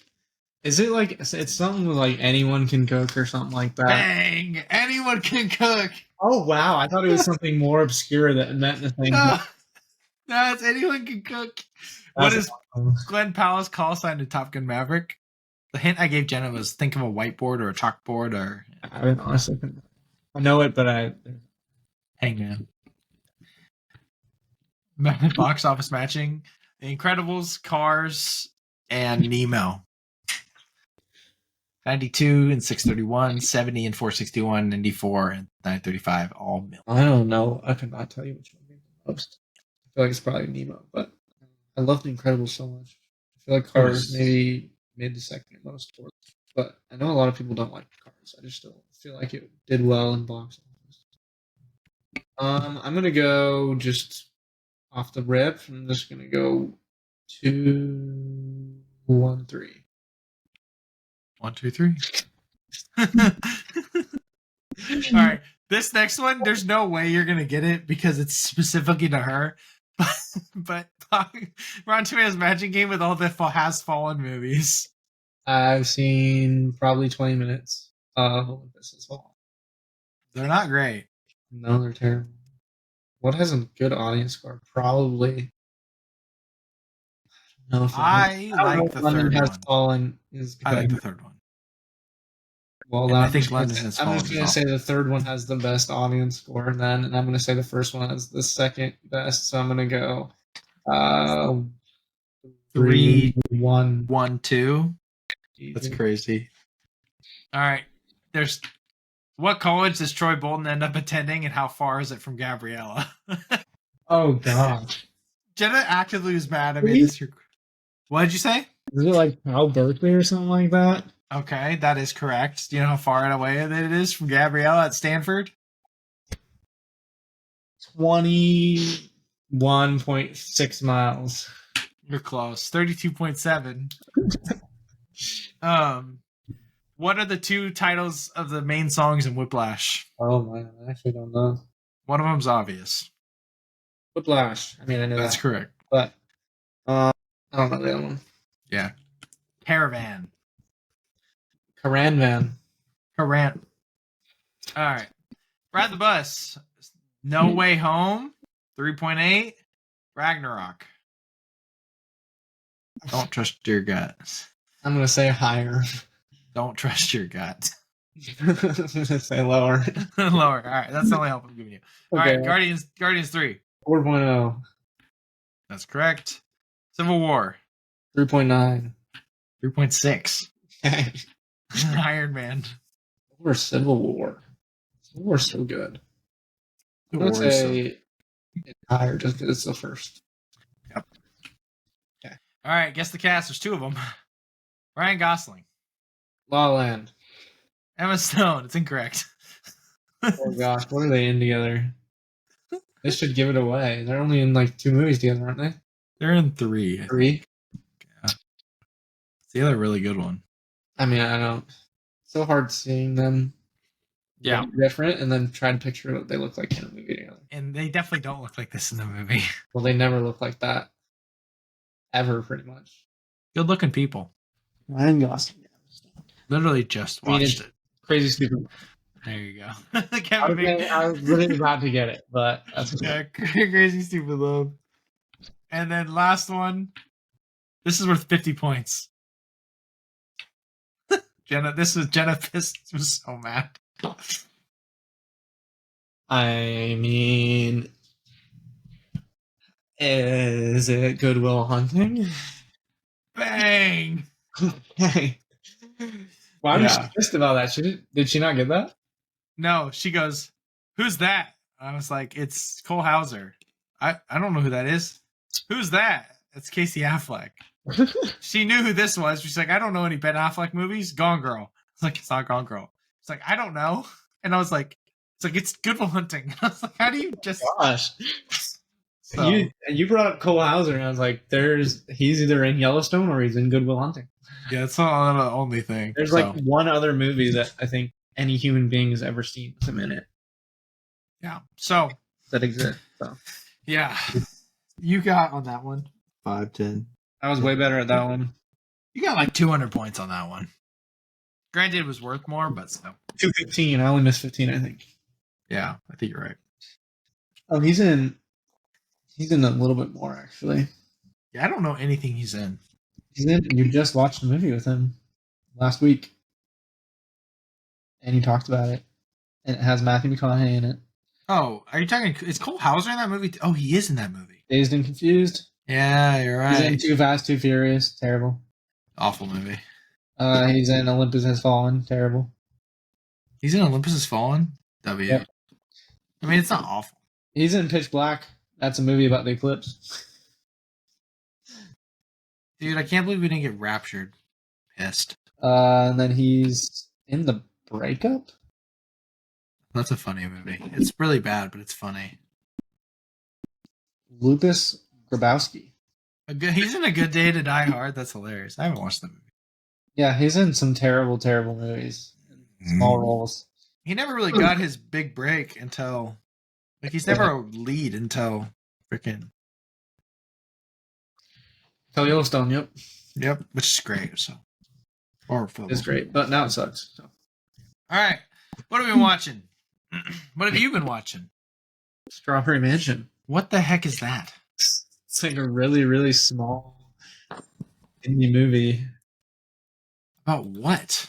Dreams. Basically, it's in a distant, not very distant future where dreams are taxed. And it is about a man who goes to perform an audit on a woman who doesn't pay her dream taxes. And then basically it's about the government putting and marketing agencies putting ads inside of people's dreams to control money flow and things like that. Is it good? It was pretty good. It got really out there at the end, but it was pretty good, honestly, to start. Yeah, it's got an average of 3.5. I enjoyed it a lot, and the concept was very cool. Interesting. And the fact that it was like green worked super well for low budget because things looked weird and didn't make sense, and it didn't matter because you were like in a dream, right? And so like because he was like watching her dreams on VHS tapes. Interesting. And well, Eternal Sunshine of the Spotless Mind action. Yeah, like very inspired, probably. Yes, probably, honestly. But honestly, I liked it quite a bit. And at the very end, I mean, I watched it pretty late, so I was like falling asleep.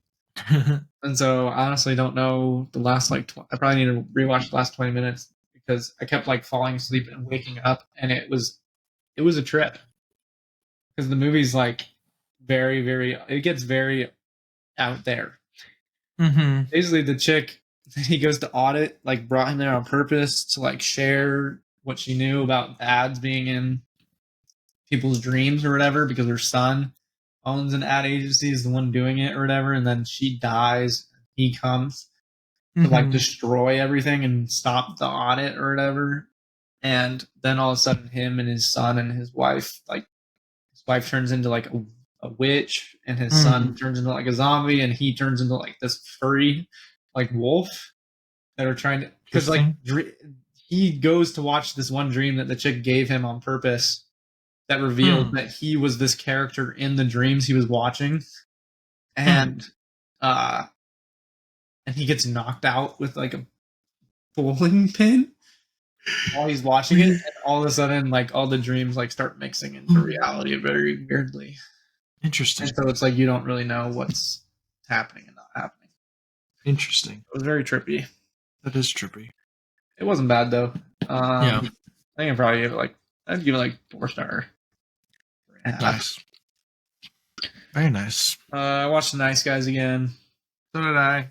Hilarious. So funny. One of the Ryan Gosling is so funny. He's so funny. It is probably one of the funniest movies ever. His scream has me crying.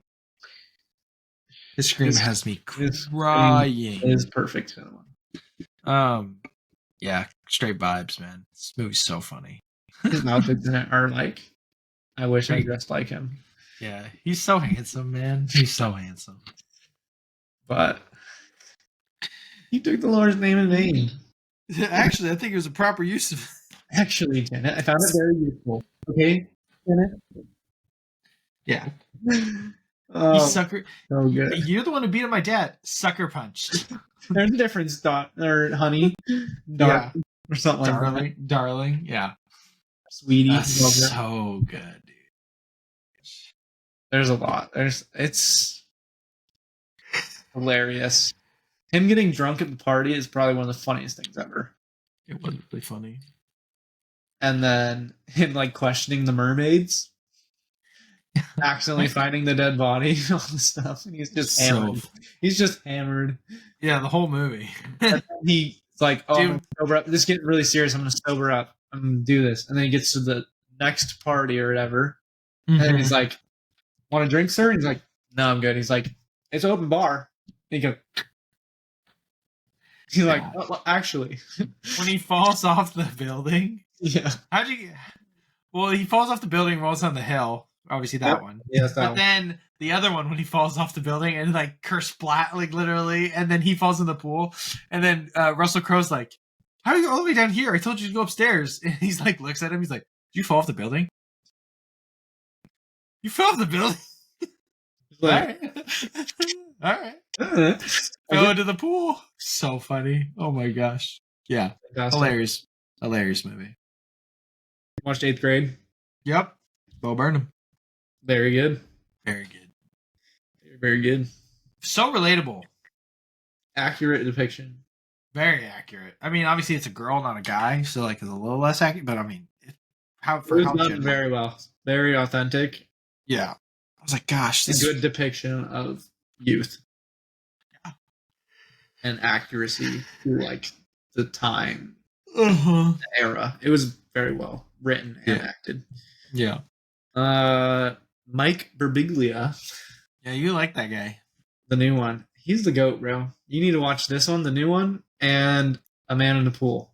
Dude, they're fantastic. He's like a storyteller comic. Yeah, it has an entire story. It has an entire narrative and underlying themes and purposes and messages. Yeah. Apparently my girlfriend's boyfriend's supposed to be good too. He is hilarious. He honestly is probably my favorite comic. Interesting. Yeah. I'll have to watch it. I watched Midsummer. Yeah. How was that? It was a lot. How gross is it? The first, I've seen a picture of like someone's face splitting in two or something like that. The first weird thing they do when they get to the cult, like the first weird thing that happened is basically these old people, they like have a feast, they show up all weird and are like the head of the table, and then they take them away on chairs. They go to a cliff, they cut their hands, they put their hands on these sacred stone things, and then they commit suicide. They jump off a cliff. And it's graphic. They like, chick lands and like her face like caves in, and like then she flips over and they show it constantly, like, but it looks fake, but it's still very gross. Yeah. They show it like all smashed in, and then the guy, the old man, jumps off feet first, survives, and they go up to him with a mallet and take turns smashing his face in. Oh my gosh. What the heck? For that, and then it chills for a while. And like things are weird but not super weird. Yeah. Like odd but not gross. Right. And then you get to the end, and like the last 25, 30 minutes, it's like weird and disturbing. But you liked it? Overall, yeah. Okay. Overall, very good movie. It's beautiful. Yeah. What you said. I know, a bit of a poet. Yeah, that's kind of crazy. I was like, he cooks. Like, he literally... I cooked on my review. It's fine. Yeah. I said a movie that feels like it's set in the depths of hell shouldn't look like Springtime in Eden. So that literally... You cook. Quote it. Throw it in the Louvre, man. That's crazy. Yeah, I don't know. 4.5 stars. I could have been a 5-star movie had it not been so uncomfortable. That's funny. In like very short periods of time. Yeah. I feel like the movie is like so perfect, except for the times that it just like, even if I don't know. It's not as crazy thinking back on it as it was watching it. Right. It wasn't crazy enough that it like stuck with me. But the end of the movie is definitely the longest period of time. So I think if the end of the movie wasn't like consistently uncomfortable, it probably would have been better. Right. It's like jumping into that scene for like 5 minutes, but like really the only gross part was like maybe 30 seconds of screen time. Not as bad, but like you get to the end and like you see some of their friends like strung up and like they're dead and their backs open. Wow, and that's their gross. organs being pulled out and like on display. That's gross. I don't like that. And then they like trick her boyfriend of like 4 years. Like they give him drugs the whole time constantly and stuff. And weird herb things, and they're like constantly tripping. And this one chick in the village wants to breed with him. I need to go get some water real quick. I'm feeling lightheaded. Hold on. Sorry. You're good. It's like grossing me out. Sorry. Grossing? I'm like lightheaded. That means you queasy? Yeah. Please stop. I don't know why, but crazy. Oh, so good movie. Yeah. This one wasn't as weird as the one I was talking about, and it's not like gross, but they basically like take her away. Like she wins the flower thing, which is her wearing all the stuff or whatever. it's like a competition where they all get high, all the girls, and dance in circles around their little toll thing, and last one standing wins.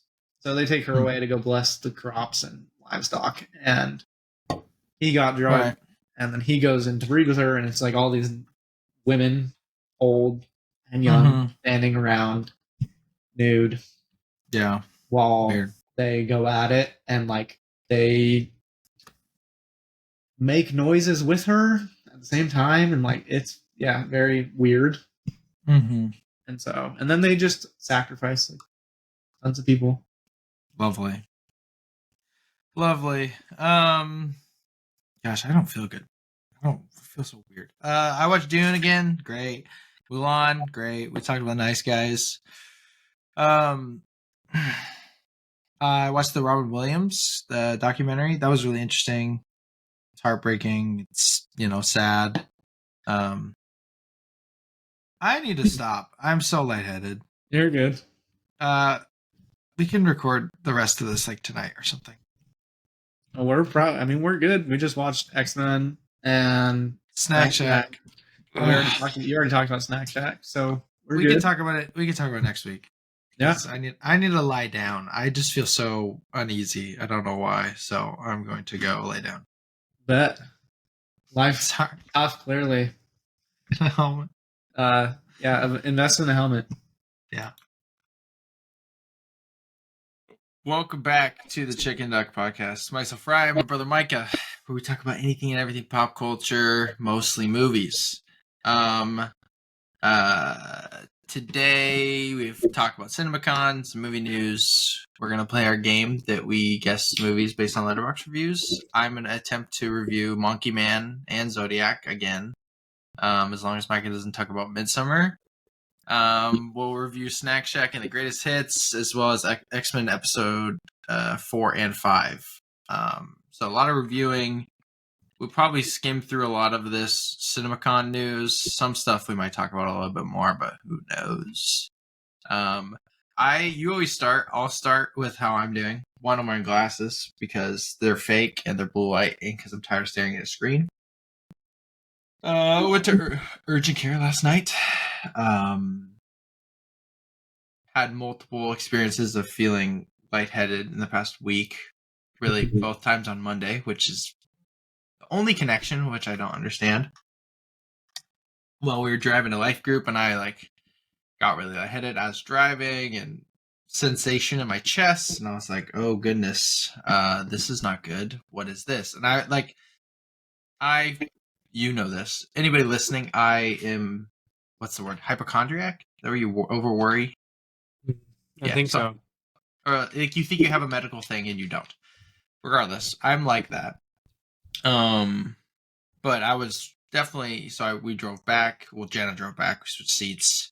And then I was like trying to calm down for a while. And I was like, it was like kind of working. But then, I mean, I was really the most concerned I've ever been just because of the way I felt. Even called mom, and mom was talking to me still with Jenna. And I mean, I still was like, I need to go somewhere. So we went to urgent care. They did the EKG. They said my heart was fine, which is good news, I guess. He's like, I can't give you like a definite answer, which I guess he legally has to say that, but like not a very reassuring thing regardless. Whatever. He said, he's like, there's nothing, like, when we took a picture of your heart looked completely fine. Your heart sounds completely fine. The only thing that was off, like my blood sugar was good. The only thing that was off was my blood pressure was high. And also, I was freaking out as well. And then they tested it again after I calmed down. It was still high, but less. But then I have just a doctor's appointment on Thursday. So, I came home, I took a bath to stay calm, got in bed, listened to, when I was in the bath, I listened to like a George Janko's podcast. I watched it with, the guy Cliff, him and his son go around like preaching at college campuses. He's like older. You probably recognize him. He's really just meek guy. But I listened to them talk, and I mean, that's it was like I wasn't gonna straight listen to the Bible, but listening to them talk about God was calming. Yeah. Then went to bed. I mean, this morning I haven't done a lot today. Done some, but trying to rest and sleep as much as possible. So I'm very tired and ready to figure out what it is that was making me lightheaded. The only thing I can think of that's like in connection is I had coffee both mornings. Yeah, it definitely could be. I don't know how much caffeine you drink. And I drank like 3/4 of and I usually drink coffee on Mondays and maybe once throughout the week. But last Monday when it happened, I didn't have a lot to eat. Yesterday, I ate a bunch just because I was like, oh, maybe I drink. So I don't know. we'll find out more on Thursday. If things get worse again, I guess I'll just go to the ER. I don't want to go to the ER. That sounds terrible and expensive. So I'm trying to get as much done as I can while staying relatively just relaxed. So I know it sounds silly, but as someone who worries, and I get it from our mother, but I just enhanced it. Unfortunately, I mean she's probably freaking out right now. So she's been freaking out. She's flying and she's terrified of flying. So she's currently. Are they left yet? 2:45. Yeah, they're currently about halfway, almost halfway through the flight. 4 hours. Yeah, they're 8-hour flight, which is the longest she's ever been on. Dude, that sucks. She's only really been on. Longest is 6, 5.5, 6. Yeah, like 6. The first time Hawaii, only once, and Florida. We flew to Florida twice. That was like 5.5. Yeah. So, dude, imagine she'll never go on a mission trip. Not like super globally. By boat. Yeah, you go on a mission cruise. Yeah, right. How are you doing? Doing good. Yeah. Yeah, a little tired. You have a new desk. I do. I have a massive new desk. Mm-hmm. Yeah. Yesterday, I was doing stuff for our little review thing. Mm-hmm. And my shelf started coming out of the wall a little bit. And basically a candle in a vase fell, but the vase didn't break. The candle landed and shattered my entire glass desk. Yeah, a standing desk at that. Yep. So that was like 2:30 yesterday. It was like 24 hours ago. And starting at like 2:30 is pretty much. It was right when the desk cleaned up. Part of the desk cleaned up, but like took the whole glass top off. It was broken. Threw it in the garbage. Then was looking around to what I could do to get a desk, and then drove an hour to IKEA. Got 2 drawers, drove an hour back, and went and bought a slab from Lowe's. You got it from Lowe's? Did. Nice. So how much did you spend? Because the IKEA ones are like $260, $250 for the slabs, and people said that they're not even solid wood. Oh, really? So that you got like solid. This is like 1.5 inches of straight wood. Is it just resting on those 2 Alex drawers, or okay? Which is kind of what's nice about it. It's very portable. Very portable. I'll just take everything off of it, take the slab off of it, and then take the 2 drawer units. Probably really heavy. The slab's pretty heavy. Yeah. Yeah. It'd be hard to move by yourself. Yeah, I would imagine. You could probably do it though. It's probably like 70 pounds-ish, 75. Oh, okay. But then obviously it's 6 feet long. So. Yeah, it's really long. It'd be tough. It's a bit awkward, yeah. Very nice. I hear some feet clanking and clacking. That would be Caspian. Just. He's super hot for some reason. Yeah. Trevor's just chilling, but he won't. He keeps getting up and going over to the floor. Because he's warm. He just wants to lay on the cold floor, apparently. Yeah. He can't sit still, which usually he's completely fine. But Yeah. whatever. Oh my goodness. I just got in. So you got me a Iron Man Lego helmet present. For when I got married. Mhm. I don't have it anymore. I did talk to you about that. It's the thought that clearly I just got in your present that I got you. Um, Oh yeah. yeah, I think it's pretty cool. Um, it was about the same price as that helmet, but um, Sweet. yeah, I'm like dying to show you because I think it's cool, but I can't do that. I might just give it to you when you move and when you get here. He doesn't look like he's got a lot of life left in him. Oh, he's got a ton of life left in I him. know. Right? He's so funny, man. Gosh. That's what he likes This- to do. Also, he can't Wait. sit still, so he gets up off his bed. He walks all the way over here to the front of my door, lays down, and eventually he'll get up and he'll come and he'll step on Shredder's bed and wake him up, and then get off of it. Dude, he's just a pain. He is a big pain. That's hilarious. Well, we can move on to all this stuff. Let's do it. Hey, so- Captain, I'm gonna have to kick you out, dude. Okay. Pause. You're getting kicked out, buddy. Okay. Resume. All right, resume. CinemaCon. CinemaCon. This is CinemaCon. If you do not know what CinemaCon is, it's not really something that's for like anybody can just go. Influencers go. Now they didn't used to. But like people who like critics, I think go as well as like heads of studios and different things like that. Basically showcasing what's coming for these big studios to build hype around everything.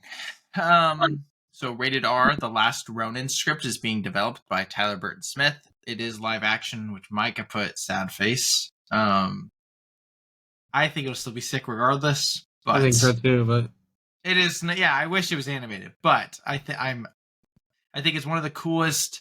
I don't read comics, but it's one of the coolest comic runs I know. I think I've ever seen. You just if you do it animated, you do it justice.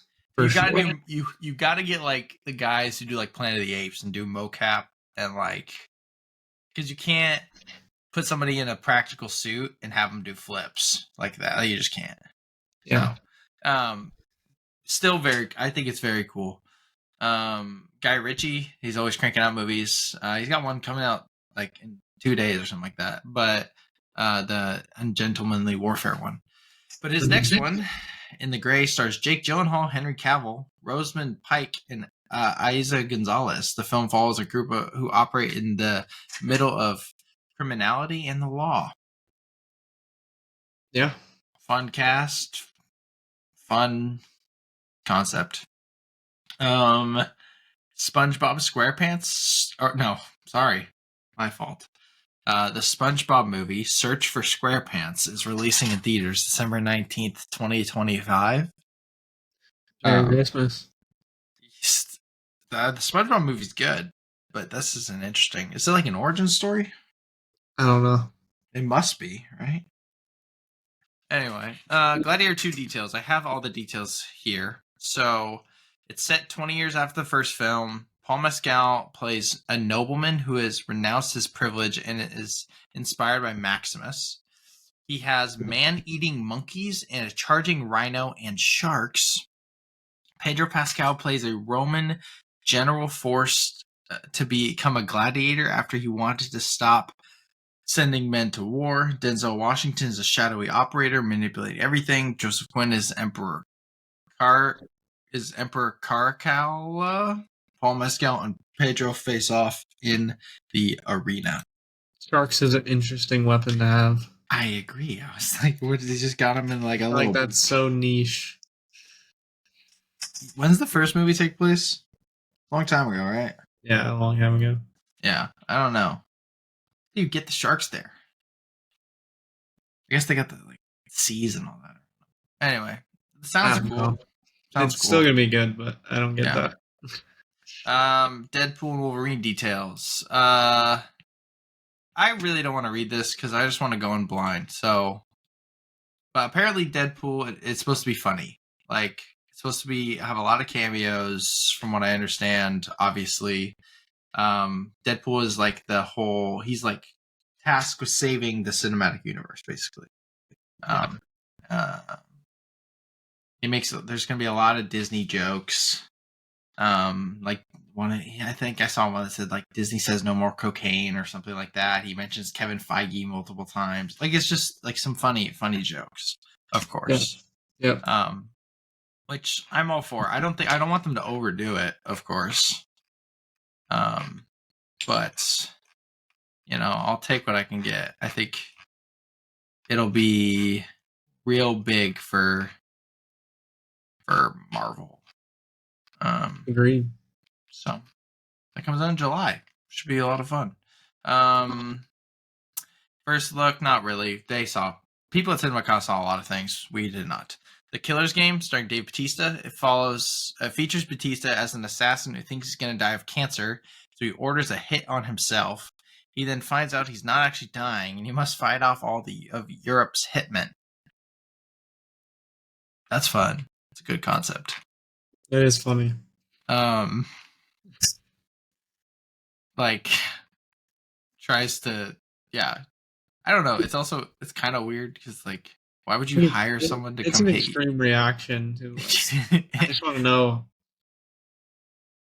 why. Like he thought, how do you think you're gonna die of cancer?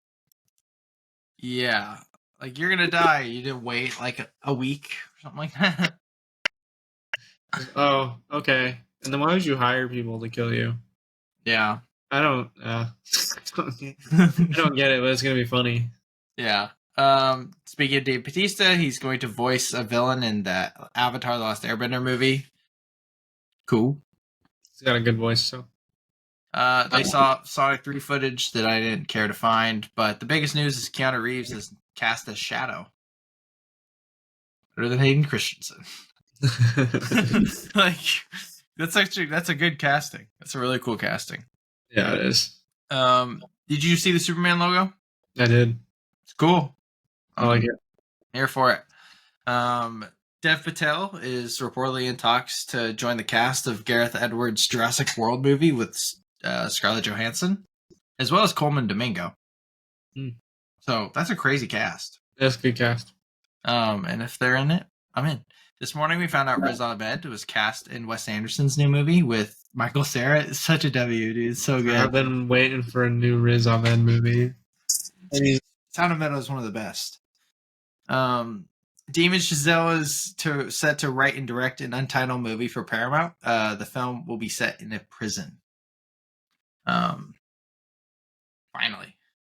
And the whole joke is like, oh, it's a biopic because he's in director's jail. And I'm like, he made a movie in 2022.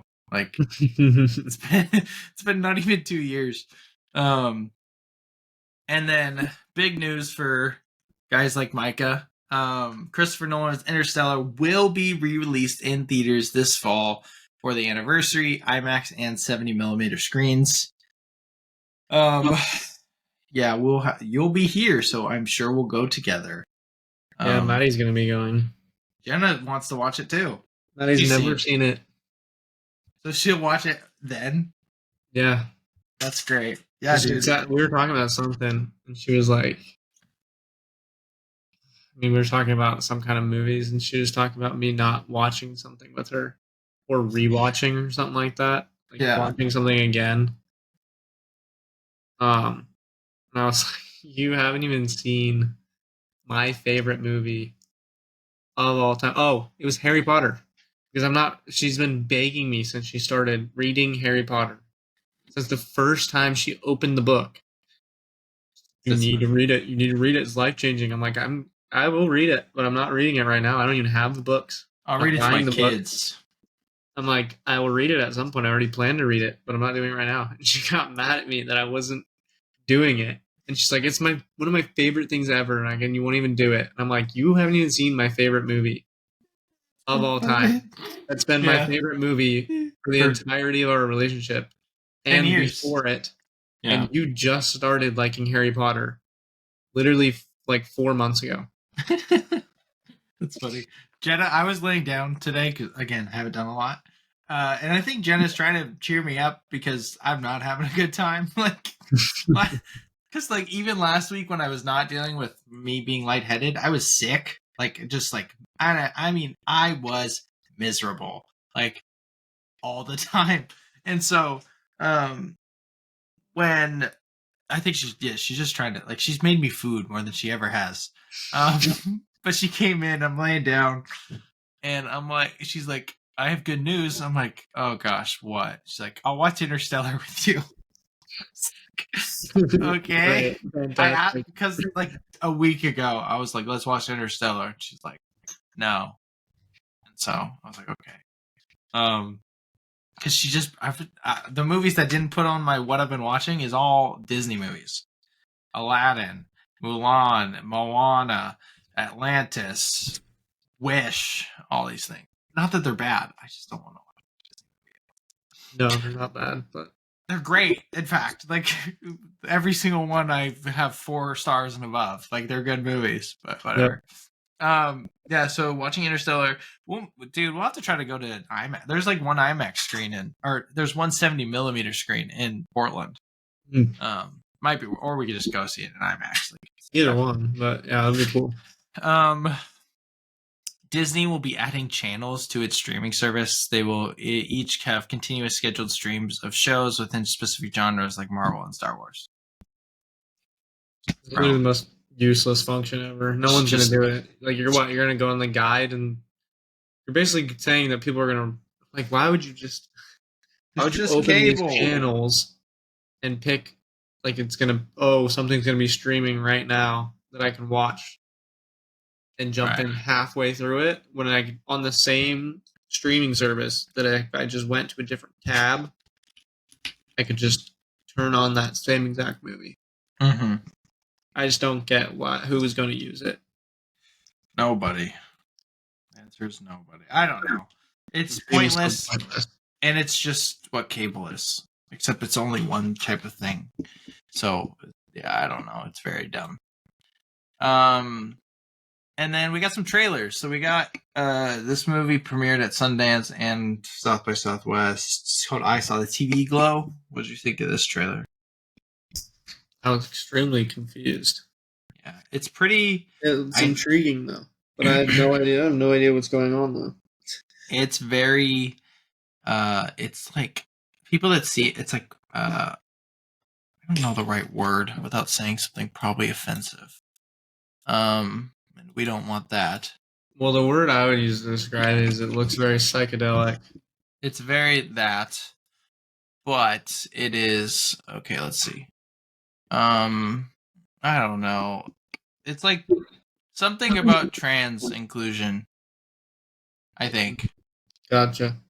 So I don't know. But it looks, yeah, it's it resonates with trans people a lot, apparently. So, that's cool. It looks interesting. It does look interesting. Like I said, it looks intriguing. I have no idea what's going on in it at all. And somebody said, I saw somebody say that they saw it at Sundance, and that the trailer is the movie. Oh, interesting. That there's nothing else. Everything that's in the movie is shown in the trailer. You should be paid if you can edit a good trailer, paid a lot, because trailers be sucking, man. True. The freaking, what was that? Maxine? I just heard someone say that they show the whole movie. And I'm yeah, they kind of do. You kind of get the whole thing. Yeah. Young Woman in the Sea. Naiad 2. I'm not a huge fan of the whole Disney. They used to make good Disney movies. Historical sport inspiration movies anymore. They used to be Glory Road was fire. Yeah, Glory Road was fire. Remember the Titans was fire. Remember the Titans is great, actually. So yeah, stuff like that. But now I have literally no interest. The problem is they don't put effort into them. That's the problem. Well, they all look the same. Yeah, that's visually. It's you open it and you just know what it's going to look like, and it looked exactly like I thought it would. Everything's so Right. gray about it. That's I true. don't understand it. Why the past has no color. Yeah. I don't know. Also shout out Scotty Scheffner won the Masters. Oh yeah. Dope. Well, we got a trailer to Joker 2, Fully Ado. Okay, what do you think about the first movie? I like the movie. I like the first movie too. What do you think about this? I Ha don't Ha mind. I Land? don't mind it. I really don't mind it. Okay. Yeah, it just seems like they're kind of progressing the story in this like really unique way. The Mm-hmm. first one is like very much an origin story, traditional, you know, Right. drama thriller movie. Mm-hmm. And I think that now it's just like shifting to this romance musical. I don't know. Yeah. I mean, it's hard to hate it when it looks that good. I'm not It gonna looks lie. like it's going to be good, and it looks like they know what they're doing. Like nothing looked off about it and weird. um, Visually, it was very beautiful. Like But I think very. I think the whole musical thing, it looks like it fits in terms of like it looks like they're taking this romance story Mm-hmm. and they're telling it like through the lens of like these two people are like insane. Yeah, but I have Like seen they're dancing people. in this. They're like the crackheads dancing in the street in their own world. You know? That's what I've seen is like a lot of those musical numbers are just gonna be in their head, is what people think. Yes, that's what I think. So Or could be if not interesting. in their head, it's gonna be like the normal crazy people that are on drugs in the street And dancing. but they And go on like like everyone's like, talk "What the shows. heck?" They're on talk shows. That's gotta be in their head, right? Yeah, not true. No, like, I don't know, For those, yeah, but we'll see. It comes out in a while. I do think the Ha Ha Land joke is funny. It'll probably be oversaid, but I think it's funny. haha land. Because it works so well. Um, but no, it looks good. Joaquin Phoenix is a great actor, and Lady Gaga is great in A Star Is Born, and this is like these two things mixed. So True. likelihood of it being good is probably high. Agreed. Oh goodness! All right, game time. So tired. Literally. All right. You want you want to share yours first? Yeah, sure. We have the whole graphic this time. Shout out Mike for making a graphic. Boom. Boom. Guess the movie based on their letterboxd reviews. Use a reoccurring. Did you make a cover for our last episode? Probably not. I don't remember. No, it ended very abruptly, so it makes sense. It did. I'm not sure, honestly. I'll just add that to the end of this or something like that. Makes sense. We'll That just would do work. one. Just do like a double episode. The double episode. Yeah. All right. Yeah. All right. Yeah. So you're gonna show me through reviews, and I'm gonna do my best. And I made them progressively easier to guess. You get less Yeah. and less points. Blah blah blah. Yep. All right, movie Wait. one. We have 3 movies. Okay, your first one. Oh Ha ha ha. gosh. Okay. 2-hour trailer is fun gag, but where's the real movie? 1.5 stars. Brutal. I know. What a ruthless review. That's brutal. 2-hour trailers. No. I almost said. I'm gonna say Spider-Man: Homecoming. No. Dang it. I was thinking of 2017 movies. All right. Oh, you did it for this. You could see both of them. Oops. I did. I added at the very end. I was like, okay. that would kind of make sense because then you can like You look can at see them. all of them. Yeah. All right. It's weird that people keep saying that this is a shorter runtime than other superhero movies, considering it actually goes on for 17 days. It's a superhero movie. I was right. So this didn't really help you all that much, other than you didn't really know it was a superhero movie, No. but now you do. I don't know. This is tough. I don't know what came out this year. I guess that kind of helps. It only helps for certain movies. Like one of mine, I think it helps the date. But Yeah, I thought about blocking it out, but It's like, yeah, it was too much work. I almost did it too. Um, It'd probably be pretty easy. You could probably just put a shape, and then you could probably just pull that because it's I just had to all. blur. I had to blur out a word in mine. Yeah, I almost did, but I was Yeah. able to find reviews that I didn't need Gosh, I don't know. Wonder Woman 84. to. No, I don't know when that came out either. That came out way later. I'm so stupid. The Meh Avengers. the Avengers. Is this Justice League? Yeah, it's Justice League. Justice League.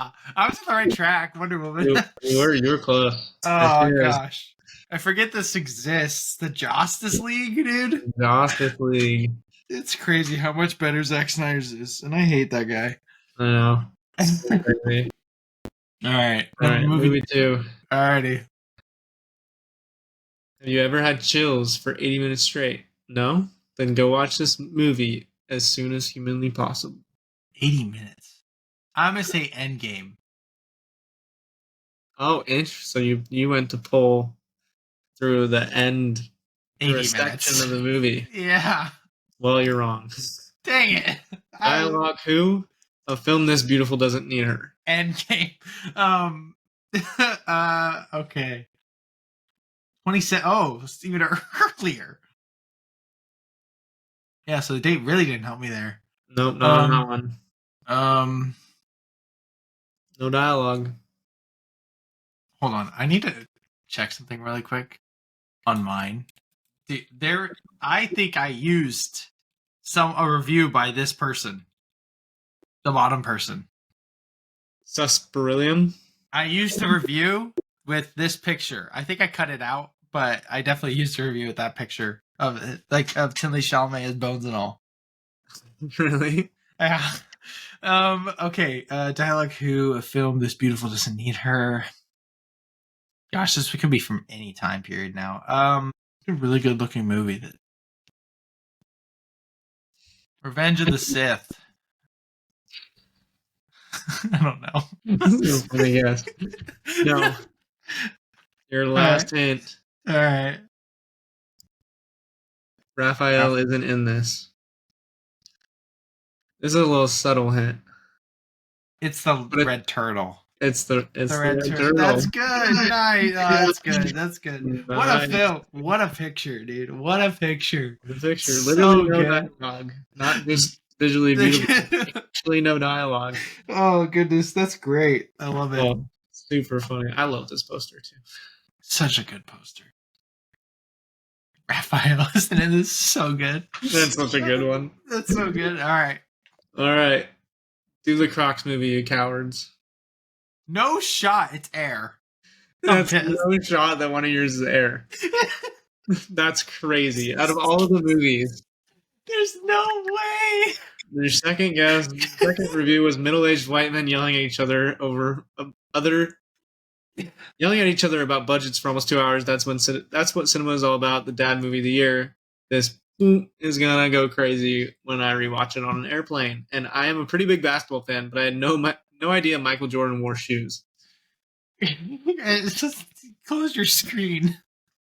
We should find another one each, like just on the spot after. But look at the movie 1. All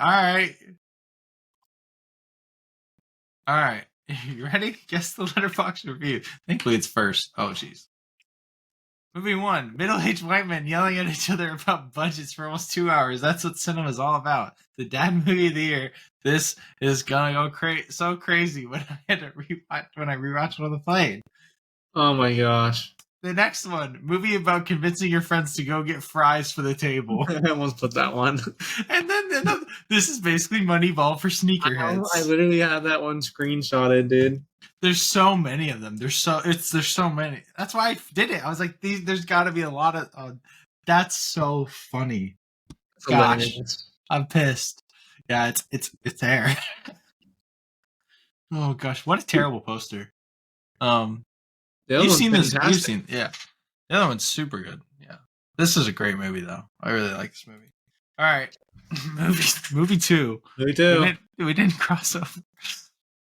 Me and my friends when we find a stick in the woods. I'm gonna guess it's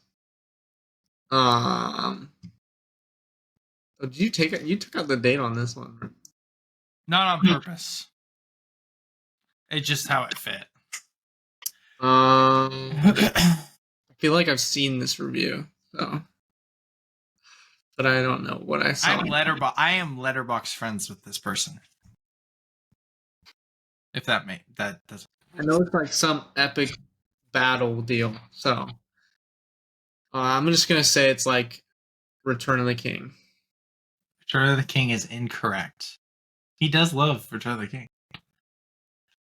This review making spoilers might be the most hysterical detective movies of all time. Oh, it's Harry Potter. Harry, which one? I'm gonna say it's Deathly Hallows Part 2. Incorrect. When your circle's small, but you all LARP too hard, the cops get called. What? I thought for sure you would. Is it a Harry Potter movie though? No. It's not Harry Potter. Why'd you ask me which one? I was trying to trick you, obviously. No, it's not a Harry Potter movie. It's not Harry Potter. Okay, yeah. When your circle's small, but y'all LARP too hard, the cops get called. I didn't think this one was.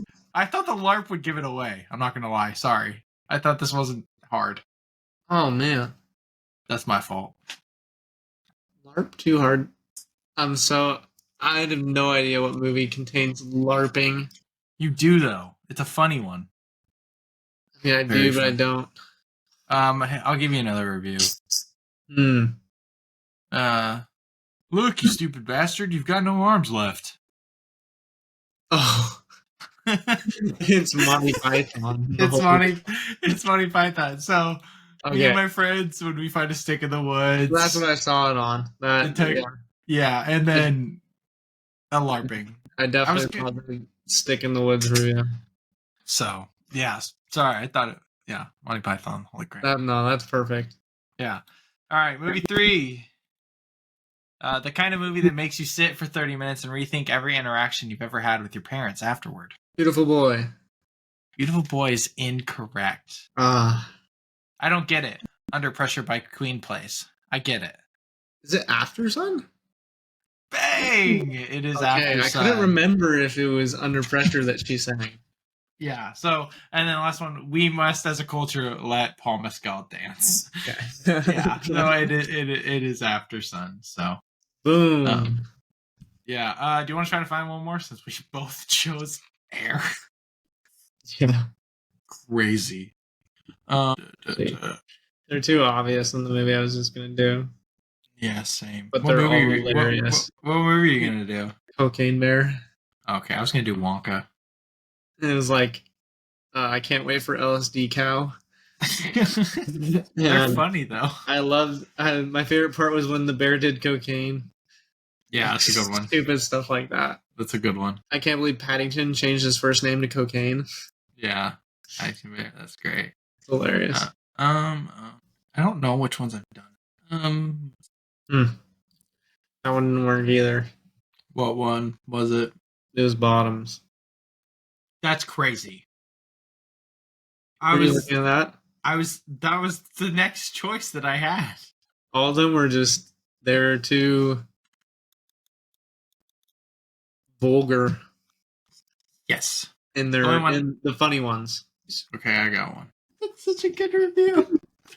Oh gosh. Yeah, this one's like, these have some vulgar ones too, but yeah, I got mine. This is great. I have like 5 great reviews here lined up. But all right, I'll go first. All right, which one? Which one's in the middle of the movie? My dad leaned over and whispered, "This is my Black Panther." This is my Black Panther. I gotta go with like Top Gun Maverick. It's not Top Gun Maverick. When you hear the movie, it's even crazier. Okay, there's so many I could go to. So heartwarming to see a story about how brutally killing hundreds of people can bring a whole family together. I have no idea. Killing hundreds of people can bring a family together. Dude, I got no clue. I mean, I'm just gonna I think I just need another hint. I'm gonna give you two more because one was like so obvious, and so I'm gonna give you this one, then the really obvious one. So I'm just gonna go with Braveheart as a dad movie. Not Braveheart. If someone stole my daughter's kitty cat bracelet, I'd probably do the same thing. Oh my gosh, what movie is that? Oh, I Good know one. it. Is it Nobody? Yes, it's Nobody. The last one that I was gonna give you is Saul Badman. But that's really obvious. But the Black Panther thing is legitimately hilarious. That is super funny. Imagine being that funny of a guy. That's what you say. Oh, it's so good. This is my Black Panther. So good. I'm not in danger, Skylar. I am the danger. Walter White crossed out. Saul Goodman. That's another one. All right. All right, you ready? Yep. Okay. Your first one is forget Die Hard. This is a Christmas movie. Oh gosh. Wow. Hold on. No, I know the movie. I think is that review from Cinema Joe? I hope not. No, Ryland. All right. Well, I thought. It's. Oh my gosh. Am I gonna snipe this? If you snipe this, that's crazy. Is it the Green Knight? Oh my gosh, how? I'm crazy. It's Cinema Joe. It's Cinema. His review. It's his review. It's the only reason. His review says, where? The Green Knight is the best Hall. Oh my gosh. That is so stupid. I picked that last second too. Alright, here are my other ones. Games were so weird in medieval times, probably because they hadn't invented fun yet. Hey man, you give me a thing and I'll give you the same thing in a year. That's not a game. That's just borrowing. Games have Pac-Man in them. I would not have gotten it from those. And then the witchcraft belt stays on during. Oh yeah. That's so funny. Where was the other one? Oh, he's so no head. Great. That's a crazy one, man. That's a good one. No, that's great. That I don't think this segment could not have gone funnier. Like the fact that we both did Air is hysterical. And the odds out of the odds are so low. Out of 1,500 movies. Yeah. That's crazy. We've both seen, yeah. Yeah, it's pretty wild. So, all right. Well, that's guessing the letterboxd review movie. It's definitely one of the most fun things we do. I think next week we are going to do a new game where I have a wheel, we spin it, and then whatever it lands on, the category, we have to quickly draft 3 things back and forth, and then you kind of build your team of all these random categories. And it's not just movies, it's like fast. I mean, it's literally everything. But for now, what have we been watching? You want me to go? Yeah, go ahead. All right. I watched Interstellar. Yeah, I saw that. Yeah. It's actually, was it the last episode I talked about? That you hadn't watched it in that long? Yeah. Yeah, it was, I think. Yeah, it was, because it was during the trivia thing. So if you don't know, it might be at the end of this episode. It might be after this. But basically... I'll put that one before, probably. Okay. Yeah. Then you probably saw it already. Yeah. But basically, I talked about the fact that I don't really watch this movie all that much because I love it so much. Mm-hmm. So I've seen it like 3 or 4 times. Yeah. In the 10 first years. time in a while. Yeah. And then so I watched it for like the first time in like 3 years. So it's so good. Are you putting Dune back to 2? We'll see. I'm watching Dune tonight. Oh yeah. Did you buy it? I'm watching it in the home theater. I'm gonna have it blaring, dude. No one's home. Dude, it's gonna be bumping in there. Trender's gonna have an aneurysm, dude. He can't hear anything. That's a good point. That's a really good point. Anything. Yeah, that's true. He couldn't hear anything 5 years ago. I have a loud whistle and a really loud clap, and I can do it at him, like from right behind him, and he has literally no clue. That's funny. Which is like, Caspian had hearing issues. He's actually hearing a lot better now for whatever reason. but W man. You could always hear high pitched things, and Shredder can't. Though. Can't. So like Caspian will always, you can hear across the house if you whistle or clap. Yeah. Anything high pitched, but yeah. Gotcha. Very cool. Yeah. I'll let you guys know if Dune 2 or Interstellar is my favorite movie. Yeah, we'll know next week. Yeah, Dune's so I think I finished my. No, I think there's one more. When what I should have said was nothing or something like that. The last one of the Mike Birbiglia tour. Mm-hmm. I've seen all but one of them. One of his specials. What's your favorite on streaming? I think it's Old Man in the Pool. The newest one? Yeah. And if it's not that one, it's probably, I think it's probably the new one. Gotcha. Very cool. Yeah, the one about his daughter. Yeah. My Girlfriend's Boyfriend is his highest rated one on Letterboxd, but I didn't think it was that amazing. The other ones I like were like mind blowing, really good. Wow. Yeah, so I've got to watch him at some point, but you do.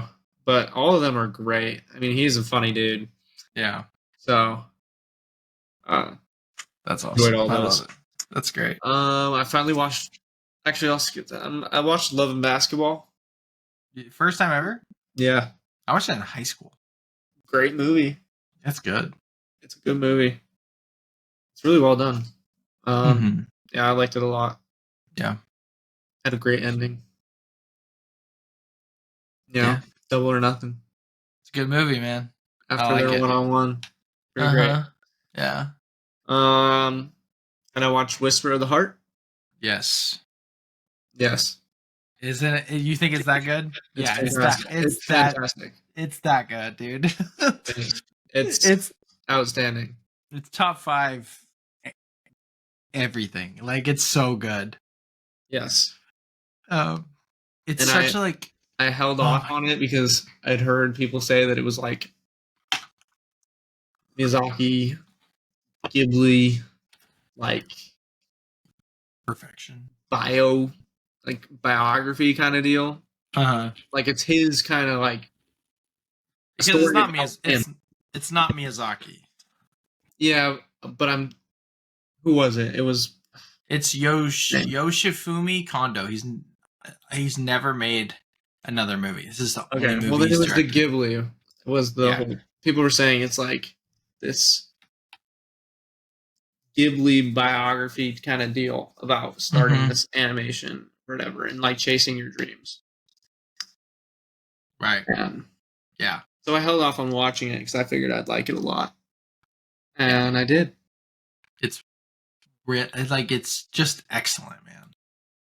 I need to rewatch it. I really want to rewatch it. Yeah, so much good. It's really, really good. Yeah. And I watched Wish. Finally. Yeah. I watched it as well this week. I saw that. Yeah. It's pretty good. I'll say that. It's not as bad as people think. It's like a 2.6 on Letterboxd. It's not that bad. Crazy. It's not groundbreaking. I would say it's a pretty fantastic movie. I think the soundtrack is atrocious. You don't like the music? I hate it. Dude, I love the villain song. And I like her song. Her main song's good. There's certain songs. There's I think the song when she was doing the tour fit. And the villain song I thought was fine. This is the things I get. Oh, that song. Yeah, I thought that was pretty good.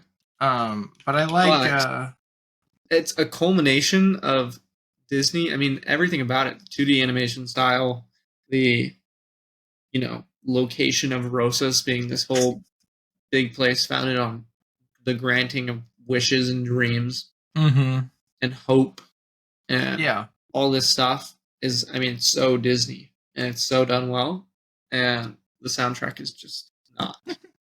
I like the Wish song. I like it. I don't. Interesting. That's interesting. I don't know why she didn't sing the original. When you wish upon a star. That's the only thing I will agree with you. Well, and I thought the whole thing should have been like it didn't seem composed. There was a composer that's credited, but they all seem like they're just pop songs. I see what you're saying. They don't seem Disney. They don't seem very instrumental, and I think that the tone of the movie was not. It shouldn't have been as poppy. Cool. Yeah, that's fair. Like I felt like her song, the Wish Upon a Star song, was so poppy for like being in this magical place and wishing upon a star. Like I feel like the original song is completely what would have encapsulated what the movie was about. At least at the end. At least at the end. Yeah, and that style of Disney song is what I think most of the songs should have been. Yeah. Because, I mean, the lyrics of that song are, when you wish upon a star, you'll know exactly who you are. And that's the whole premise of the movie, is like when you use your wish, you lose yourself. Well, and when you wish upon a star, you know exactly who you are. And the whole premise is that you are a star. Yeah. I get you. I get you. So it bothered me. I thoroughly disliked the soundtrack, the music. Which did you like how it looked? Took me out of it. I loved how it looked. And I love the characters, and I love the story. It's supposed to look like a storybook. Oh, it looks like a storybook. Shocker. Yeah, I thought it was great. Yeah. But I also said this. I don't know who I told this to. I think I hung out with Jesse, Michael, and Ben on Saturday evening or something like that, or midday. I don't remember. But I think I was telling Jesse that if this movie came out in 2008, it would have crushed. Like, people are just have this weird thing with Disney now, I think. I do agree with that. I think people have a weird thing with Disney. I said, I think that really the only problem for me was the music. I thought the music didn't fit, and it took me out of it. But yeah, everything else was great. So it's like I can't really give it less than a 4-star. Yeah, I like it a lot. Jenna liked it. My only other issue was I felt like it was weird, but it wasn't even an issue. I just thought that the whole going from this, I feel like they told this whole story about this fantastic king sorcerer that protects everyone's wishes and grants them and is so amazing. And she's so obsessed with him and wants to work with him and all this stuff. And then 3 minutes later, he's bad. Yeah. And she questions him he's this sorcerer that no one gets to talk to, and he's separated from his people or whatever. And she just like meets him and then instantly starts questioning him. Yeah, his intentions and motives. It seems kind of weird for an idol. He would be her idol, and it seems weird to immediately contradict them and question their integrity. Yeah, no, it's fair. But like I said, it's just this small part, and it didn't really matter. I just felt like it was when it happened. I was like, oh, we're doing this already. Yeah, but that is interesting. So I just don't. People who hate it I think are weird. Yeah, it is weird. I think it's a good movie. I think it's fun. So I watched Star Wars Episode 1 and 2 this week. You commented on my Episode 1 review. Gave me a good chuckle. I laughed. I didn't remember exactly what I said. You said womp womp, which never is fun hearing womp womp. I did say womp womp. Womp, dude, womp womp is the most... That's how you defeat anyone. Utterly demoralizing. Oh my god, I'm I don't even know what to say back. Did I say anything back? I don't even know. No, you didn't. I said womp womp. Misa got a question for Yusa. Who? And then I did a bunch of returns so that it was hidden on the phone or whatever. So I did that, and then you scroll. It says ask. I didn't even see that. There's no way, dude. There's no way. I didn't know that. That makes it even funnier. Yeah, because you said I was womp womp, and I was like, okay, I was kind of confused. The womp womp was enough. I just the ass is hilarious. Oh my gosh, dang! If you don't get it, I don't actually care. To everybody listening or watching, I don't. Yeah, I wrote a long review for this Phantom. ongoing thing where I like the prequels not because they're good, but because they're like the Star Wars I grew up with. Yeah, of course. I like them too. I just like them less. Probably my second favorite Star Wars movie. Which one? Huh? What's your second favorite? Revenge of the Sith. Oh, gotcha.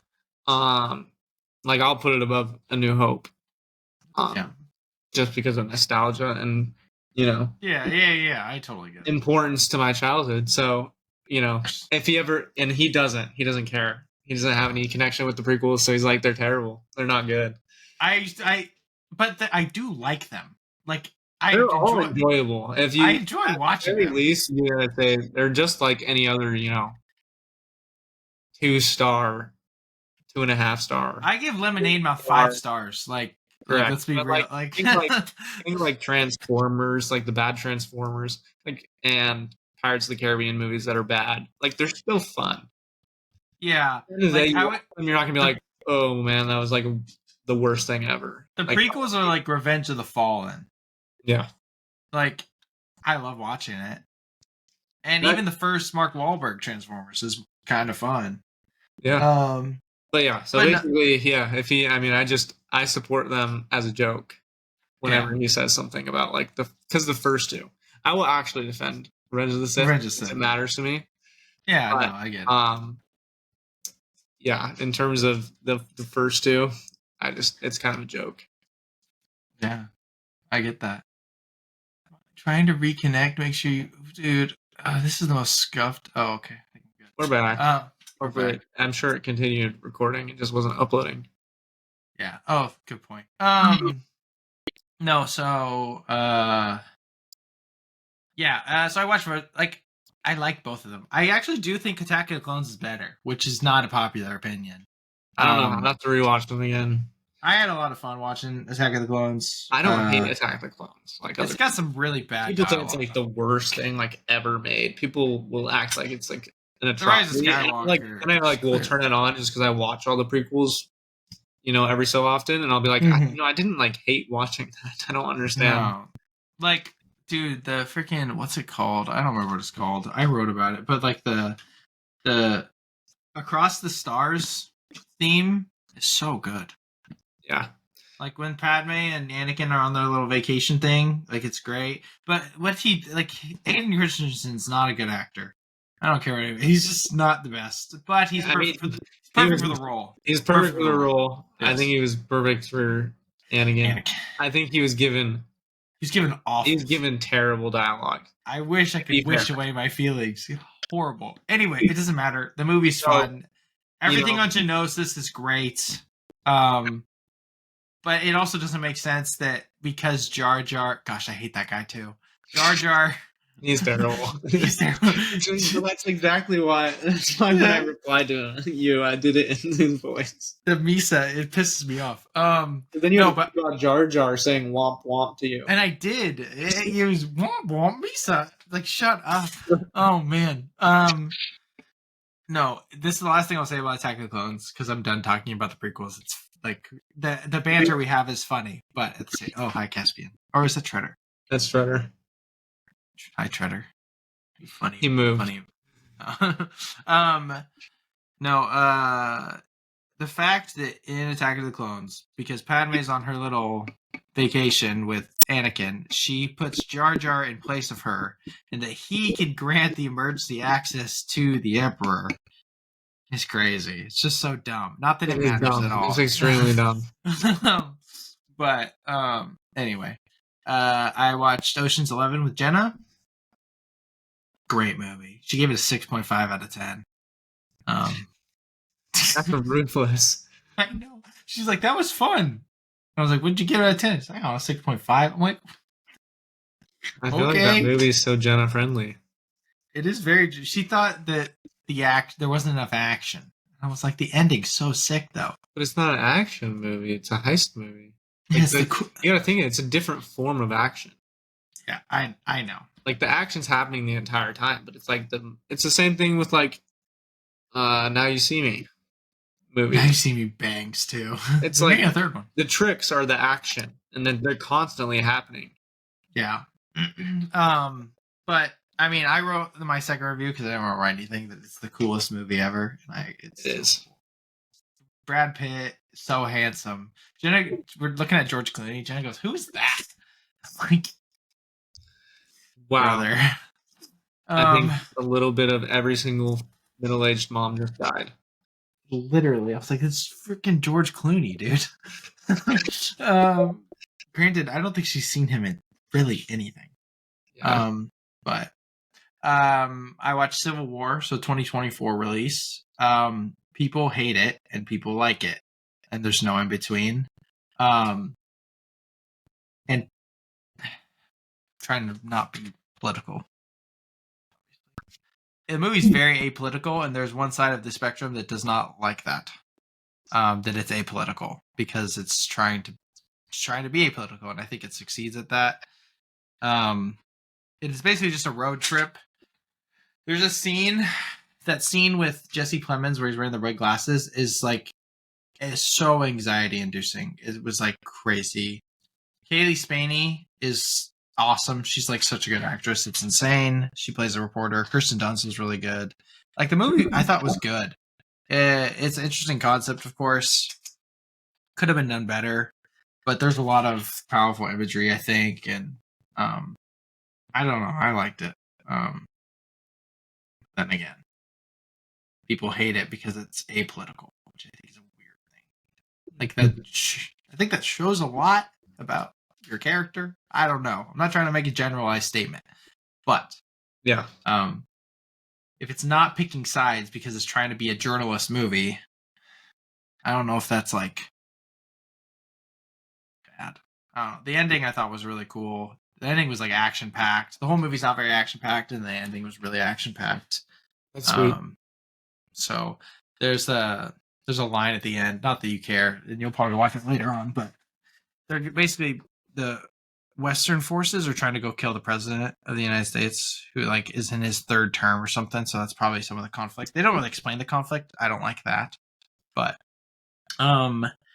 basically. One of the journalists, he's trying to get a quote from the president because like that would sell. Like that's crazy. No one's talked to the president in 5 years or something like that, or even longer. And they get into the White House and they're all in, and the Western forces have guns pointed at him, and they're about to shoot him, kill him. And he goes, "Wait! I need a quote." And so he goes up to him, and then he says, "Please don't let them kill me." He goes, "That'll do." And I'm like, "Oh, that's so good." But. So that was cool. That's pretty sweet.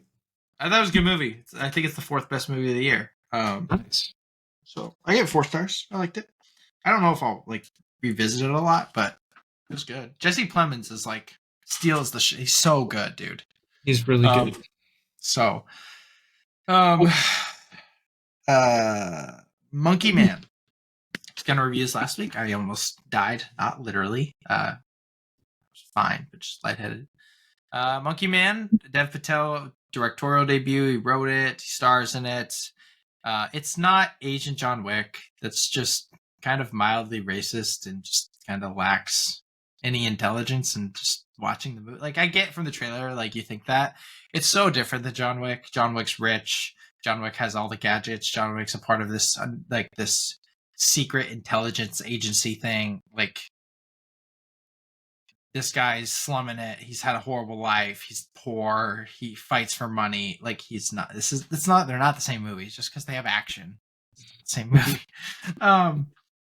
It takes inspiration from John Wick, of course. He took inspiration from John Wick, from Bruce Lee, all these things. Anyway, the movie was sick. The movie was really, really good. I would say all the cultural stuff's really interesting. The fight scenes were electric. The opening one is in this like bathroom. It's pretty crazy. Like all the lore, obviously I don't believe in, and they're all like Hindu myths and stuff. But it was interesting. It made the movie interesting, and I think there was the training montage was one of my favorite parts where he's like hitting a rice bag basically, training, and he wanted to use like Bollywood influence and like Indian music because that's a huge part of his culture, obviously. And so he brought in the world's best drummer at this type of drum thing, and the guy's playing drums and he's hitting to the beat of these drums. It was so cool. It was so awesome. I don't fully understand the culture because he was staying at this temple where it's like very much like trans, like these guys are trans or like they're supposed to be, and it's part of their culture, and they like end up being like these BA people that help him fight, and so there's some trans stuff in it. I was intrigued by it just because I didn't understand it. Not that I'm not trying to make any statements here, obviously, but obviously don't agree with that. But it's also way different culture. I don't fully understand it, but I know that that's part of this Indian section that he was kind of dealing with, and but the action was as sick as you'd think. Like, the final battle was fire. It was awesome, and like, it's also not like John Wick because it's like he dies at the end of that. Like, there's no he kills the guy he wants to kill and he dies. There's a lot of interesting political and religious power stuff going on. I liked it a lot. It had a lot of substance and it kicks butt. So it was cool. And then I did watch Zodiac, which was great. It was very, very good. Really great movie. Jake Gyllenhaal is phenomenal. The Basement is just so much anxiety. It's actually insane. Yeah, like, just really well written movie. Like, it's not my favorite David Fincher. I give it 4.5. But it's up there, right? I mean, it's like 3, 4, something like that. Like, I like 7 more. I like Social Network more. I think that might be it. I don't remember. Let's see. I have a list. Let's see. Where's my Fincher? Oh, and I think I like Gone Girl a little bit more, but I haven't rewatched. I need to rewatch Gone Girl. But no, I mean, you've seen it. It is really, really good. Yeah. Just super. I mean, whoever's writing Fincher's movies, man, just got a super tight script. So yeah, I like it. Good. It's crazy. There's just we don't know who did it, and I'm like looking up things on my computer as the movie's going. I'm like, did he do it? It's cool. I like it. It's pretty awesome.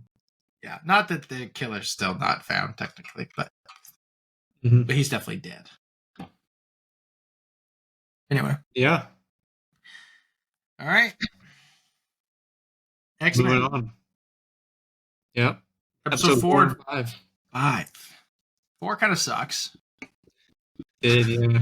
it was all about Jubilee. No one cares. It's not interesting. Like, there was some interesting stuff, but I didn't care very much. All right, episode 5. Episode 5. Episode 5 is insane. Yeah. Did you like it? I did, yeah. Okay, I think it's like one of the best things Marvel's ever done. Like, it's so good. I think pound for pound, it definitely is. Pound for pound, of course. We're talking. I guess it's 30 minutes. Yeah. That's 30 minutes the MCU's ever done.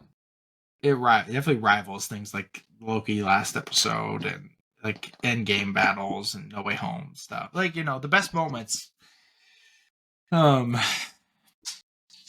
Yeah, it's crazy good. What do you want? You want to be on the pod too? Hi, Treader. I know you can't even hear me. That's just... Hello? Long takes in the sort of freaking... That's crazy. That's pretty loud coming from your speaker. He's got no idea. That's great content. No, so I mean, what were we talking? Oh yeah, episode 5 is really good. Yeah. What'd you like about it? Everything. Everything. Gambit that was like, oh my gosh. Coolest thing ever. That was literally so cool. Really done. Obviously the love triangle between Rogue, Magneto, and Gambit's interesting. Yeah, their whole dance thing, and then she was like, "Nah." No, after making out was weird. wow. I did not understand that at all. I didn't understand it either. I was like, "Huh?" Yeah, that was interesting. That was really confusing. But it was, yeah. I mean, it was all really good. Like I can't feel you. Like I cried a little bit. Like I didn't cry, but like I was emotional. Like it was an emotional episode. It was really good. Yeah, the I can't feel you was big cliffhanger. It's just really good. Him jumping at the whatever thing and then getting stabbed, and then that shot with him hanging was so sick. And then what he said, I don't remember what he said, but it was great. I loved the shot where it was the whatever triple head thing, and it had just stabbed him or whatever, and it's like this wide shot of it, and he's like this small piece of it, and he's just hanging there, and it shows the scale of everything. It's super scary. Yeah, because I just turned on. Oh yeah, he says the name's Gambit. Remember it. Oh, it's so fire. It's so good. It blows it all up. Oh, I love it. No, this show is utterly fantastic. Dude, everything about it, and oh my gosh, dude, the Cyclops was having such amazing moments in this show, dude. From his, the opening, skydive save with his, lasers, and same episode using it to like move around and like in the fighting, whatever. And then like now, obviously all the stuff with Jean, which is confusing and hard, and it's like he's been such a good character through all those episodes, and then this episode when he was like, you know what, we're nothing like you, and thank God because you guys would all be dead. Yeah, crazy, man. Fire, bro. That's so hard. Yeah. It was this episode too where Jean kissed Logan, right? Yeah, which they're definitely gonna do Jean, Logan, and they're gonna do Madeline Pryor and Cyclops. Yeah. Can you please stop, Trevor? Or like when he's funny. When Cyclops and Jean were talking, and she's like, "I love you," and he's like, "Is that a feeling or a memory?" I'm like, "That was fun." That's like the show is so well written, giving the action's insane. Like, the writing, the one-liners in this episode, so crazy. So many quotable. I would rewatch this episode. Like, I don't say that about on TV. Yeah, super good stuff. So pretty crazy. And supposedly, it's the start of the end. It's like the start of the build for supposedly for the show. So everything else builds off of this episode. Yeah, so it's gonna be really. I think next episode we'll get a storm-based episode is probably my guess, and then back to everything else. But who knows? But we have 2 movies to review. I am feeling a little bit better right now. Laughter is the best medicine, probably. But you want to start with the greatest hits? Yeah. All right. So the greatest hits. Harriet finds art imitating life when she discovers certain songs can transport her back in time, literally, when she relives the past through her romantic memories of her former boyfriend, played by David Cornsweet, who is going to be our Superman. Her time traveling collides with a new love interest in the present. As she takes her journey through the hypnotic connection between music and memory, she wonders even if she could change the past. Should she? Lucy Bonington, Justin Min and David Cornsweet are the main. Justin Min going from the least likable dude to the most likable dude is a crazy change. I know, he's so fantastic in this. He's so great. He's by far the best part. What did you? I see your score. I didn't give you my score yet, but what did you think? It missed. Really? Hard. It didn't hit. I was gonna give it 3.5 or 4. I gave it a 3, right? Yeah, 3. Yeah, 3. It just didn't. There's no weight for me. Most interesting thing was her relationship with him. not with her ex. Yeah, the stuff with her ex wasn't as impactful. It kind of depended on the moment for me. I Like didn't at the care about. I didn't care about any of it. I found this ending very compelling, where she's like, "I love you," and like, The ending was good, I thought that was great. I don't know. but I think the movie wasn't. I don't understand. I liked it. I thought I was gonna hate it. Well, when the whole premise is around going back in time and this, you know, this hole between her present life and her past life. Yeah. When I don't care at all about her past life because I don't know anything about her boyfriend. Gotcha. Like most of the flashbacks are like extremely short, and most of them are just her trying to save him. So it's not like you're getting any emotional depth. Like she goes back to when she hears these songs for the first time, and she's like immediately, yeah. But she gets there and she immediately tries to save him the entire time, and it's like I don't even know why this moment was important. Yeah, I guess I must have been captivated by just her. Literally, I don't think she gives the best performance in the world, but I must have been captivated by her performance of like the desperation she has when she talks in the counseling stuff. Why she goes, I must like have picked up on it, and that's why I cared a little bit more. I'm guessing. But on the surface, I get it. Like those scenes are not. I definitely got it from somewhere else because it wasn't from that. I don't know. I think a movie about I think a romance movie about relationships and about music tying you to a place and time and people is a fantastic idea. And I think the concept's so good. In my opinion, I think it's such a good movie. Like concept, I think it's like the concept. If you take out time travel and just make it like a human thing, because it's like it's so human. I mean, it's all about like art and love. Yeah, which is very human. And then you're like, and time travel, and I'm like, okay. So that's, I mean, for me, I'm like, it could have been. I thought it could have been so good, and I thought it would have been a lot better if it was just, even if you took out the best part of the movie, which for me was, what's his face? I don't remember his name in the movie. Justin Lin.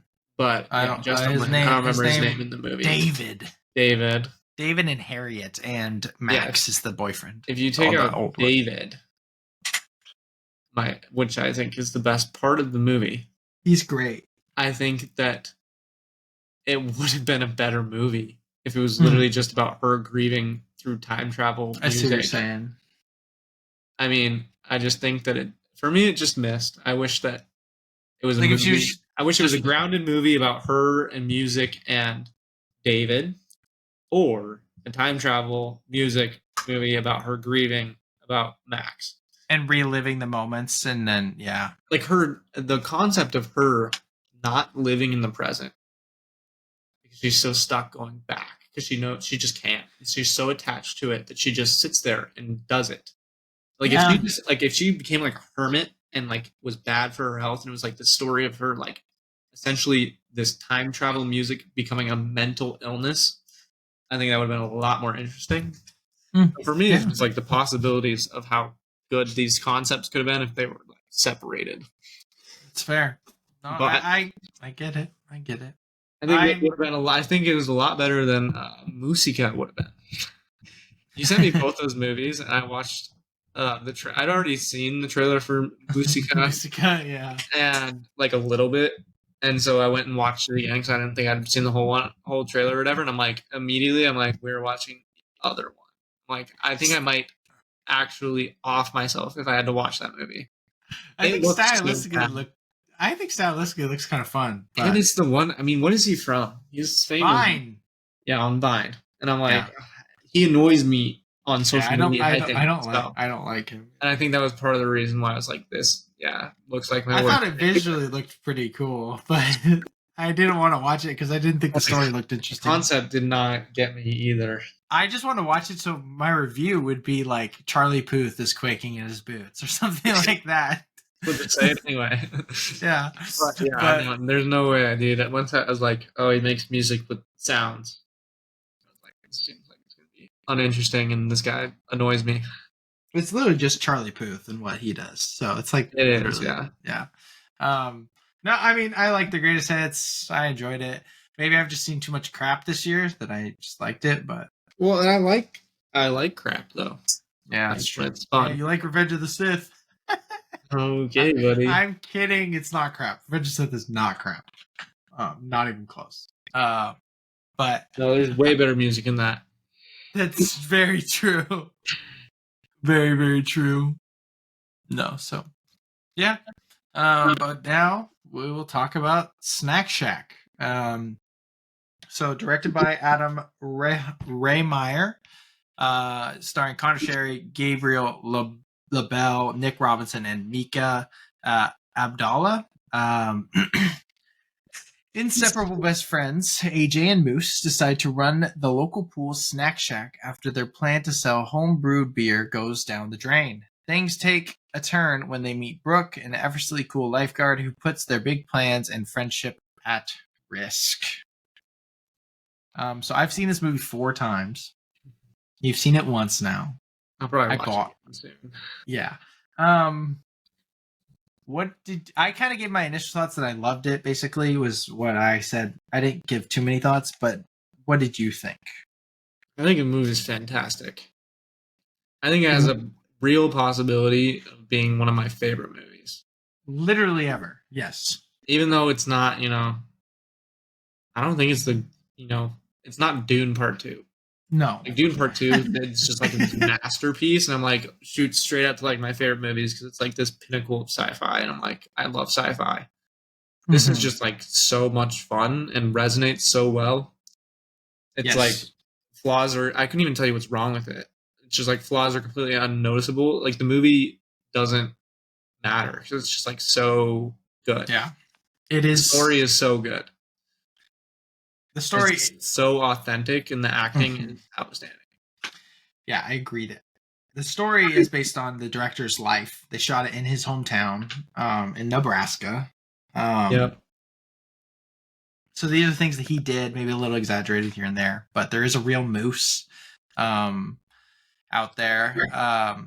People say the issues people give this movie is like it is rushed and like changes like genre bends to like the seriousness after there's just this fun coming of age. I don't understand that. I think the progression is like perfect throughout. I couldn't tell you when people, because I know that you had talked about that, and then I saw people talking about that, and I just honestly I could not figure out what point in the movie is like this serious shift. I felt like it blends really well.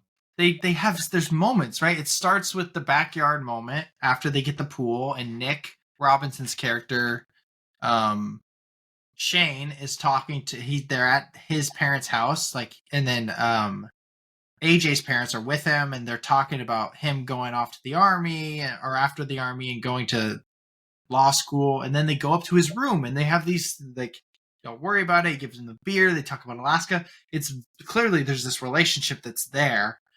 And I'm like, it's like it builds like. Yeah, I just thought that they didn't like just jump into like the seriousness of like, them and Brooke, and like their relationship. It like took time. I thought that they did moments where it'd step into seriousness and serious things would happen, and then they'd go back to fun, and then it'd be serious, and it got to the point where then it was just transitioned very cleanly into like this heartbreaking ending. Yeah. Do you want to talk about that? Sure, I bawled. I cried. I've cried every single time. Spoiler warning, but yeah, so definitely spoilers. So the end, obviously. Specific spoiler warnings. The end is sad is not related. Spoiler, I would say. Basically, we get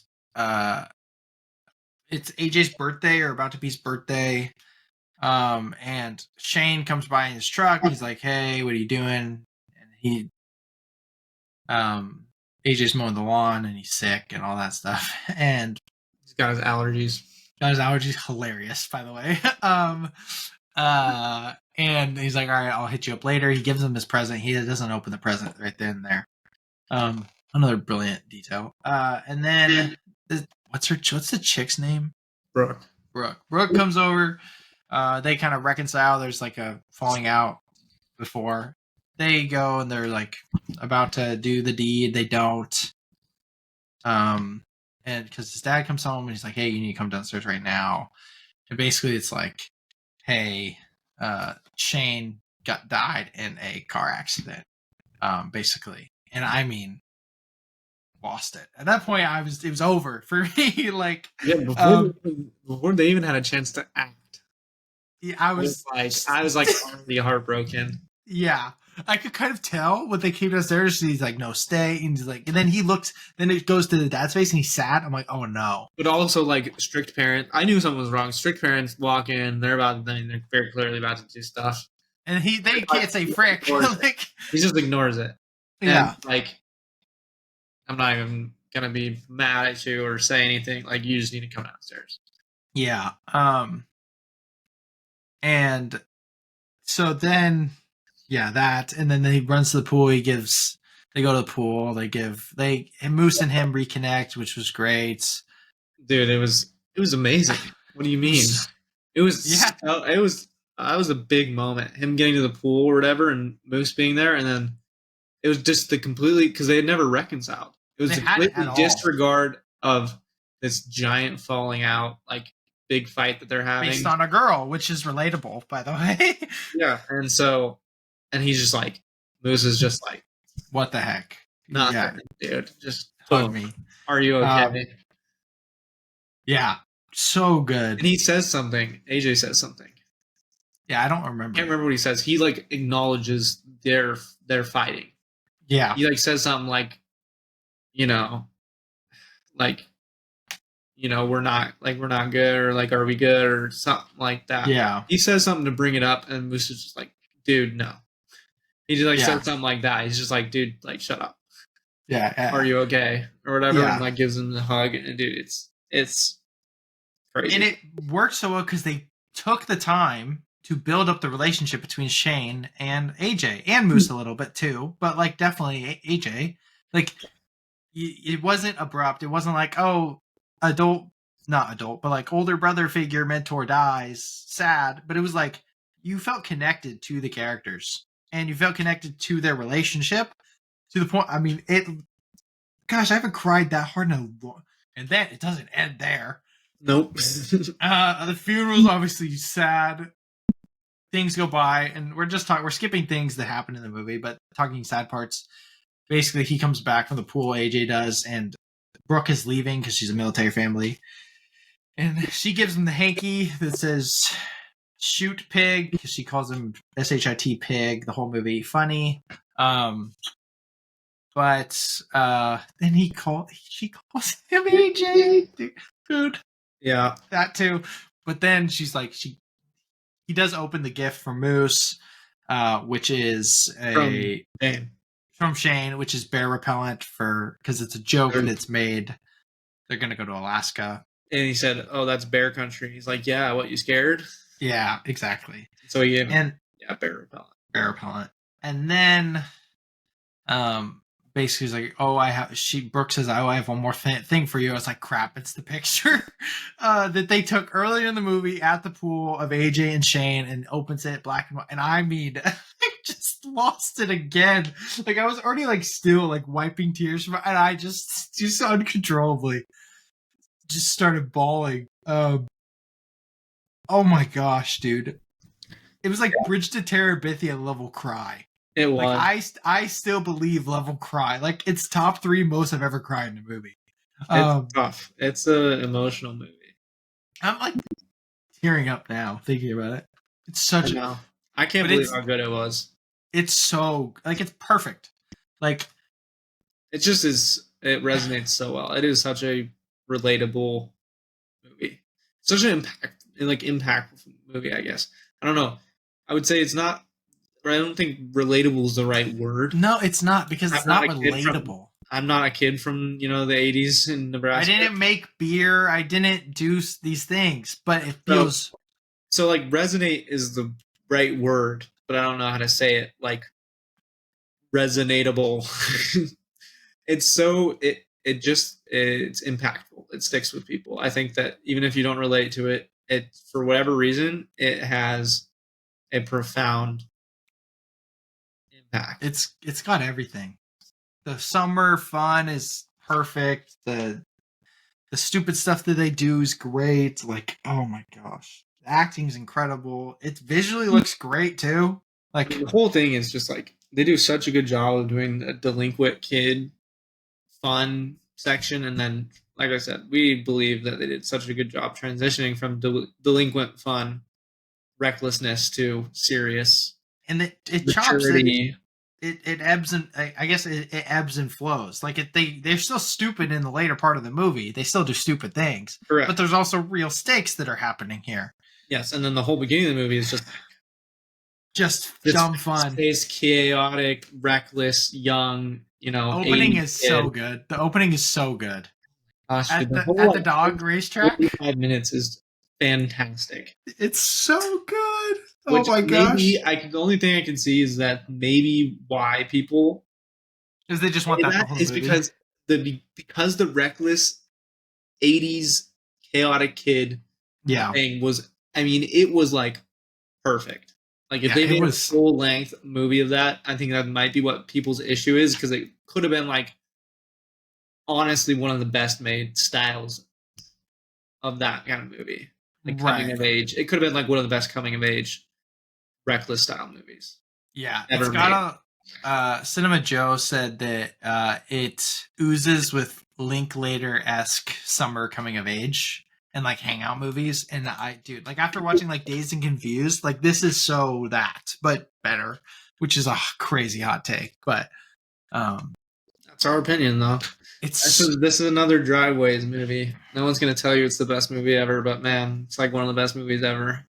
It's so good. Yeah, like Tyler Whitmore from Real Talk, he's like, the first 90 minutes of Snack Shack, I was immediately convinced this would be an all-time favorite, rewatchable summer comfort vibes. Then the final act takes a different direction, but the movie is all the stronger for it.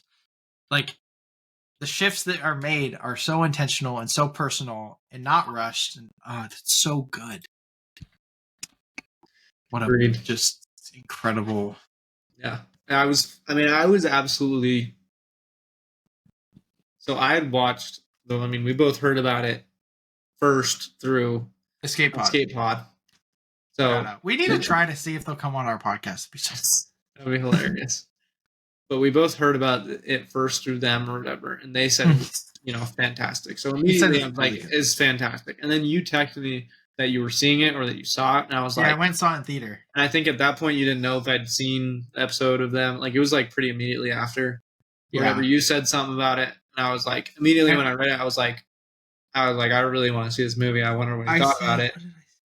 So I was like, ooh, I was excited, and I was like, what'd you think of it, or whatever? And you were like, man, it's really good. I said, bro, Snack Shack was legit amazing. Yeah. And you're like, that's what I heard. Yes. So like when you said that, I was like, immediately I was thinking about hearing it from them, and then I was like, oh my gosh, I wanted to watch it since I heard them talk about it. Mm-hmm. And then you said it was really good, and I was like, man, I really, really want to watch this. And then I finally got to watch it, and I was floored. Yeah. By how good even the first, 30 minutes were. Yeah. I was not expecting it to be even this good, and I was expecting it to be great. Yeah. Like I gave you very high expectations. I mean, both from them and them both liking it is like crazy because they're polar opposites. Yeah. And then, then you were like, you justified it, you solidified it, and I was like, yeah, this has got to be a great movie. And then I watched it, and I was like, no, this is better than that. Yeah, it's one of the biggest surprises. Like Dune Part 2 is like a masterpiece, and I expected it to be really good. And Across the Spider-Verse is a masterpiece, but I kind of expected it to be like, this is one of the biggest surprises in a movie I've ever seen. Yeah, probably. Yeah, it's probably ever, honestly, for me. like that. Driveways is up there just because of But how I think good this is better than Driveways. Yeah, I mean, it's oh gosh, they're very different, so it's hard. But No, I think this is better than Driveways. That's yeah, my opinion. yeah, I need to rewatch no, Driveways too, though. yes, yeah. No, so I mean, yeah, please go watch Snack Shack. You can rent it right now. Obviously, it's rated R, so obviously, if you're under the age of 18, please don't or ask your parents. But it's mostly. I mean, they swear a lot and they're underage drinking and smoking. Yeah, parents, it's your childhood. So you lived this life. Yeah, we did not live this life exactly. No, this floored me. I love it with everything in me. So, yeah, fantastic. Yeah, beautiful movie. Please watch. Please watch. All right, solid. If you listen to all this, yeah, you're kind of crazy because that's like 3 hours. Probably 3 hours of stuff. The double episode. The double episode. Finally. Yes, sir. All right. Well, without any more delay, no more time. Let's get you guys out of here. 3 hours later. Life's tough. Get a helmet.